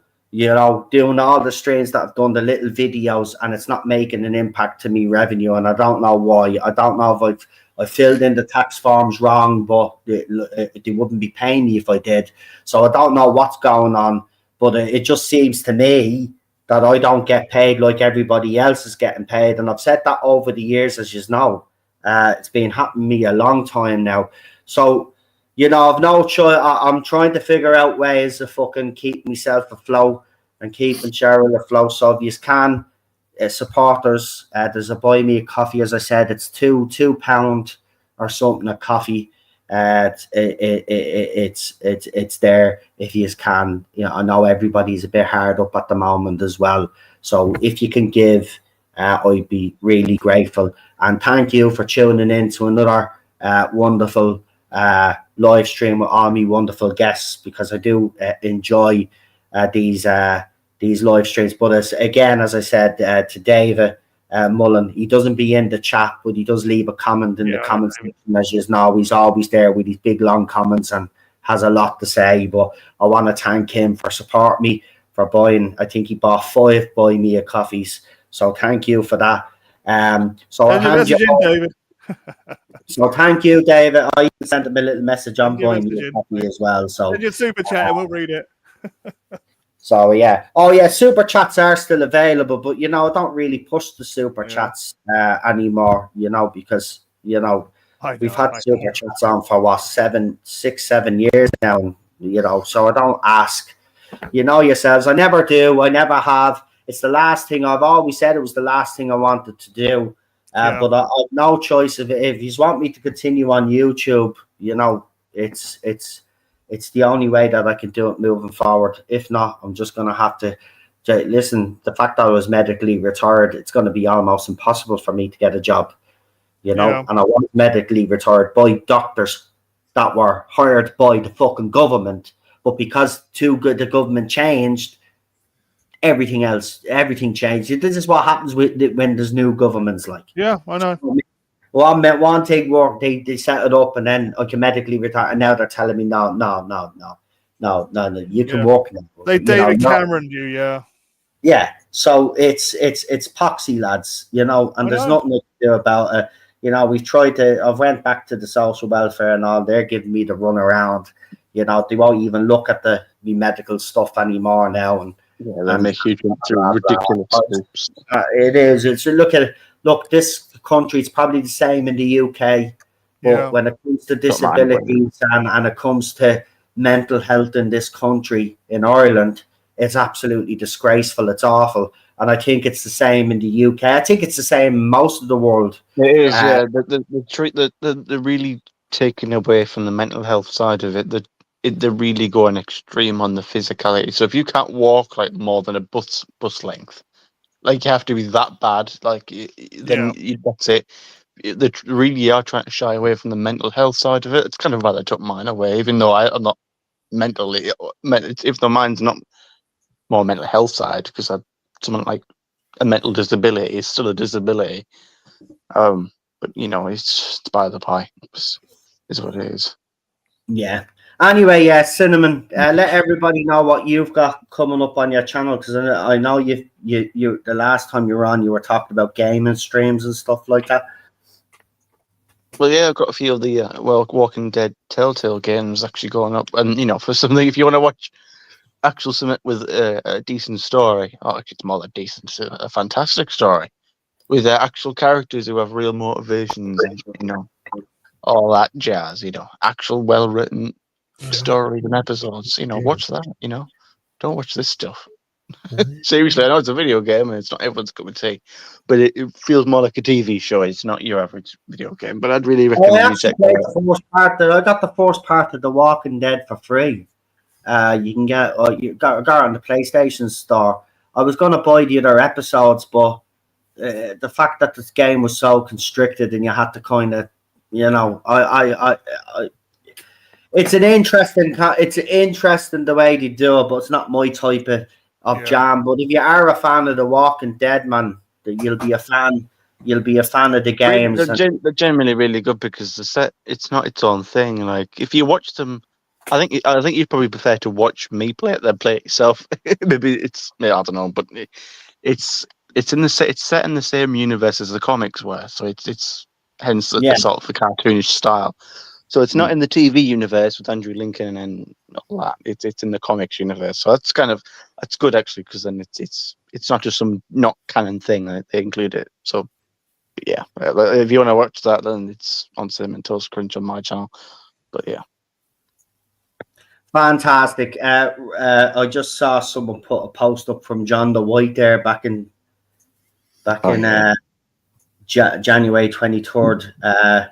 When you know too much about an actor, it makes it harder to imagine them being someone else, which is the whole point. Yeah. There is a point when they become unwatchable. Ezra Miller, Amber Heard, Joe Martin is nothing like those two, but she's still very much a Marxist idiot, and that was from Marxist idiot. Sorry, man, me. And then he had a petition that he threw up. Did I ever get the 889 people signed this petition, and it was for BBC I believe he's gone. now either change it or end it, but this can't go on. Yes, we can. Someone just threw that up now. Yeah, John the White is still very much in our thoughts and prayers, along with Alpha Omega and all of the other people that we have lost over the last couple of years. Fallen heroes, a lot of people that had very strong voices in our Doctor Who fandom as well as other fandoms, and are forever missed. And it's not, there isn't a day that goes by seriously, man, there isn't a day that goes by that Alpha doesn't pop into me fucking head. Got to be honest with you, it's just really clubby as well. Yeah, I know that one was that was heartbreaking, man. That one, it's just not fucking fair. It isn't, But look, I won't get into. I want to bring the stream down. I'm glad that they don't have to see a lot of these episodes because that's a positive side. Yeah. Anyway, did everybody do their shout outs? Did I forget Robert? Yeah. But in fairness, I would rather them watch it and be angry and still have them than not have them, if that makes sense. Yeah. So, Robert, you did do your shout out. Oh, there you are on camera before we leave. Nice to see you.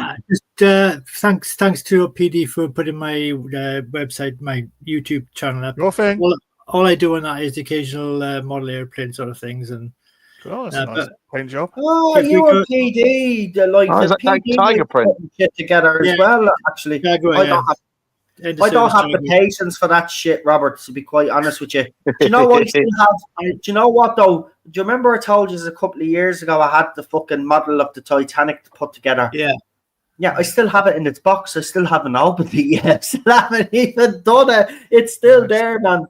I want a model of the Titanic, but I always have to build it. Like I want to just buy it all one piece and have it nice, come out already. The eagle moss over there. There's this shop in Dublin City Centre that has a replica of it, but it cost over $2,500. It did for a model of the top. But it was a big ass model, like. Yeah, but then probably $2,500. That's probably about the price of the ticket. Split it in three, I just have to break it up.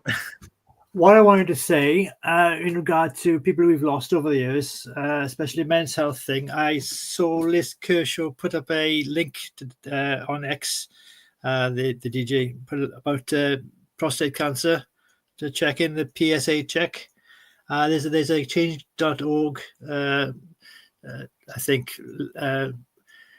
petition on the go for encouraging doctors to know more about different routes they can give people for having their prostates checked professionally if they can't do it in the NHS. Well, at least we promote men's mental health. Russell won't. So, I'd encourage everybody to do what they can to. Whether you're male or female, you should always check your body parts anyway, your bits, as they say. I do. I have to say, when I'm in the shower all the time, I will check me nuts. Do check your nuts. No, you don't want to lose one like I did. There's too many people. My dad lost one. There's too many people who get late diagnosis. So if we can all, as men, encourage each other to. Not be afraid to approach a GP if they got a problem. It's on the organisations as well, because that was in John the White's case. That was his issue, wasn't it? Is that they failed him, didn't they? It wasn't even his issue. It was due to COVID, it was kind of it all messed Yeah. around, and then he just Yeah, he couldn't got it go and late, get his didn't appointments and couldn't go to the hospital. well, That's what well, makes I'm probably remembering it wrong, but like if you search up his account, I think he put it on it. Obviously, his Twitter account is still there, thankfully, but he Yeah. put a thread about it and explained it. So you So have to only have to listen to his words.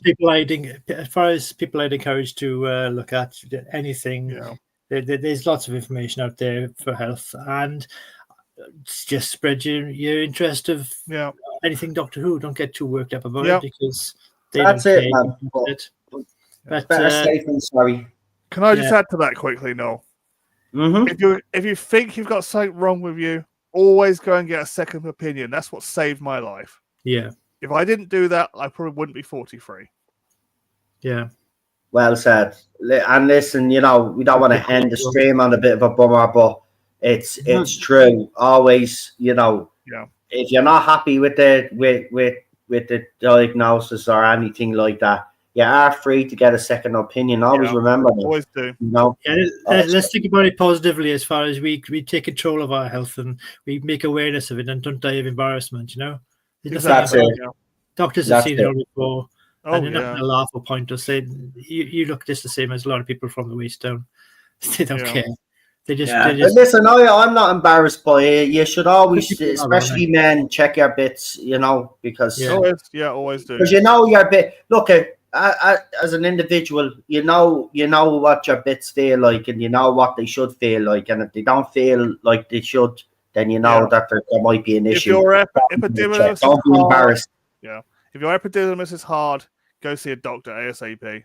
yeah. Yeah, just don't be embarrassed by it. It's nothing to be embarrassed about either, by the way, guys and ladies. It's nothing to be embarrassed about. Your health.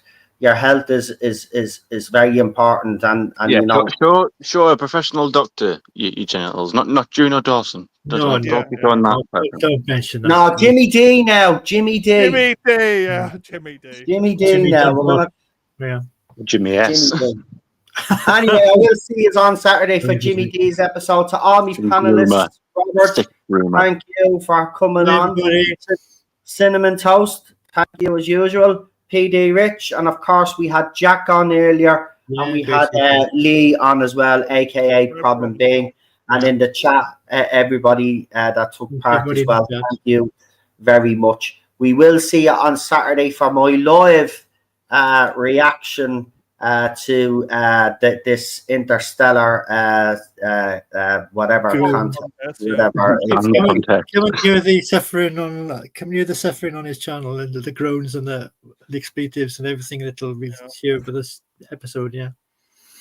Oh man, every time I watch, as I said, the gloves are off. I don't really care. Whatever comes out of my mouth comes out of my mouth now. I'm not going to. Those of us who haven't seen it will get the impression of what it's like. So, but that's the thing. People know by me reaction what scene I'm actually on, which is funny because people will say, "Oh, I know where you are in the episode now," because of the reaction, which is fucking very telling. It just goes to show you that everybody that I know anyway, at least, is having the same fucking reaction as I am having watching. But anyway, lads, with 3 hours, I've gone over. I'm gonna kill you all now. I didn't warn you. Yeah, I know. You have tried to warn me the last couple of months. But look, I'm off now to watch what was I watching? Oh, The Good Doctor. I've been watching The Good Doctor. Yeah, I know it's a bit woke and stuff, and they do mention Trump a couple of times and COVID-19. They've mentioned a few times, but overall, it's actually pretty decent. To be honest with you, there's the first few seasons are definitely good. I've noticed the last few seasons now are getting a bit, as most shows do when they have a 7-year run, they kind of run out of steam, as you know. Yeah. So they try to fucking change it up a bit and all, and some of the episodes are just out there now, mad. But I do like the actor, which I would say, Willy Wonka. Yeah, but possibly a future Doctor Who, because he is English. Future Doctor Who. I think he's a great actor. He plays the part of the good doctor very well. The doctor with not AD, is it ADHD? Autism. Sorry. I mean, the likelihood of people Which like one, me. mate? Yeah, Fucking so nothing at all. he plays it well, I have to say. And you know, it's because of him I'm actually fully invested. I'm actually fully invested in him and the relationship he's in with your woman Leah. I'm hoping to get the happy ending, but don't spoil it for me because I obviously this is my first time watching it. I think isn't there an episode where it's a trans character and he's like, "No, you're a biological male." And he's just like, "Well, yeah." Yeah, but that's what I like. I suppose they ruined it because I suppose I'd imagine at the end of the episode he killed him. That's why I like it, though. But that's why I like it because this show doesn't shy away from showing both sides of the coin. True. Right. So I might have that woke element and bringing transgender. I know, yeah, you'd never get that lad in Doctor Who, would you? You would never get someone saying, "No, that's a biological male." Well, they'd have a villain say it, but they wouldn't have a man, go another doctor, anyone like that say it, would they? Never. Yeah. Nicholas Horton there says, "Good night, everyone. I won't be watching the episode." Well, you can watch me on Saturday react to it, Nicholas. I'll be on in the afternoon as I always am on a Saturday. It's just last week I needed a bit of a break, but I will be back this Saturday to react to the shit show. So to everybody in the chat, thank you for your support. Don't forget to like, share, and obviously subscribe if you haven't. And most importantly, leave a comment in the comment section as well. Let me know if you did watch Lucky Day and the story and the engine. If you did watch those episodes, let me know what you guys thought of those episodes. And if you want to give a rating in the chat as well, in the comment section as well, you're more than welcome to do that. But until Saturday, as I said, I will have pre-records thrown on my phone. I will be throwing up a couple of videos, hopefully tonight. I say hopefully tonight, but it'll probably be tomorrow. More than likely it will be tomorrow. I've got a lot of things going on in my head right now. So yeah, look out for those videos and I'll see you on Saturday. And to be panelists, I'll see you all next week. And I'll see the rest of you next week. No. Let's see, I'm rambling now. Right, I have to stop. My brain is No, better stop, mate. See, this is what happens when you watch shit Doctor. See, I'm glitching again. This is what happens when you watch shit Doctor Who. My IQ level has actually dropped. As of what we've been watching this season. Yeah, the AI Noel is malfunctioning. Yeah. Noel actually left. Noel really left the channel years ago. It's just an AI took over. yeah, that's what it is. I'm not really Noel. I'm an AI generated version of Noel. Noel left the channel. N-O-L-E, yeah. N-O-L-E. Anyway, I'll see you on Saturday, guys. Have a good one. Enjoy the rest of your evening. And I'm off now to kill myself down because it's bloody roasting. Anyway, bye. See you later. Screw you, Jimmy D.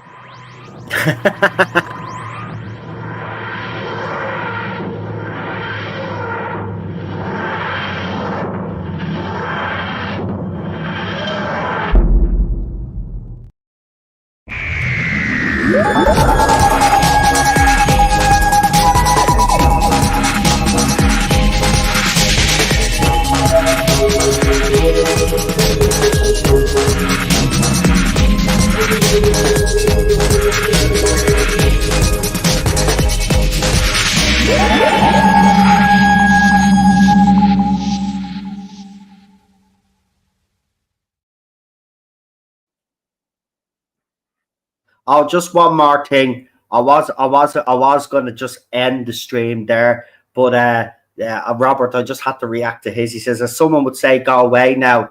I think he actually is that the critical drinker? Did you hear Ballstreck? He tells everybody to piss on his video. What's your catchphrase? Yeah, go and watch his. By the way, go and watch his videos. I'm on the Professor Dinkles one. Professor Dinkles is back, by the way, guys. So just because I forgot to mention Ballstreck before I left, so I wanted to mention him because he will be on again. Oh, by the way, as well, I have been told Melon Rattler has gotten on to me. He's after being away on holidays, and he will be joining us soon as well. So I just wanted to give you a little bit of a surprise. I was supposed to say that at the end of the stream, but I'm leaving now. So he's got feck off now, and I'll talk to you soon. Night. All right.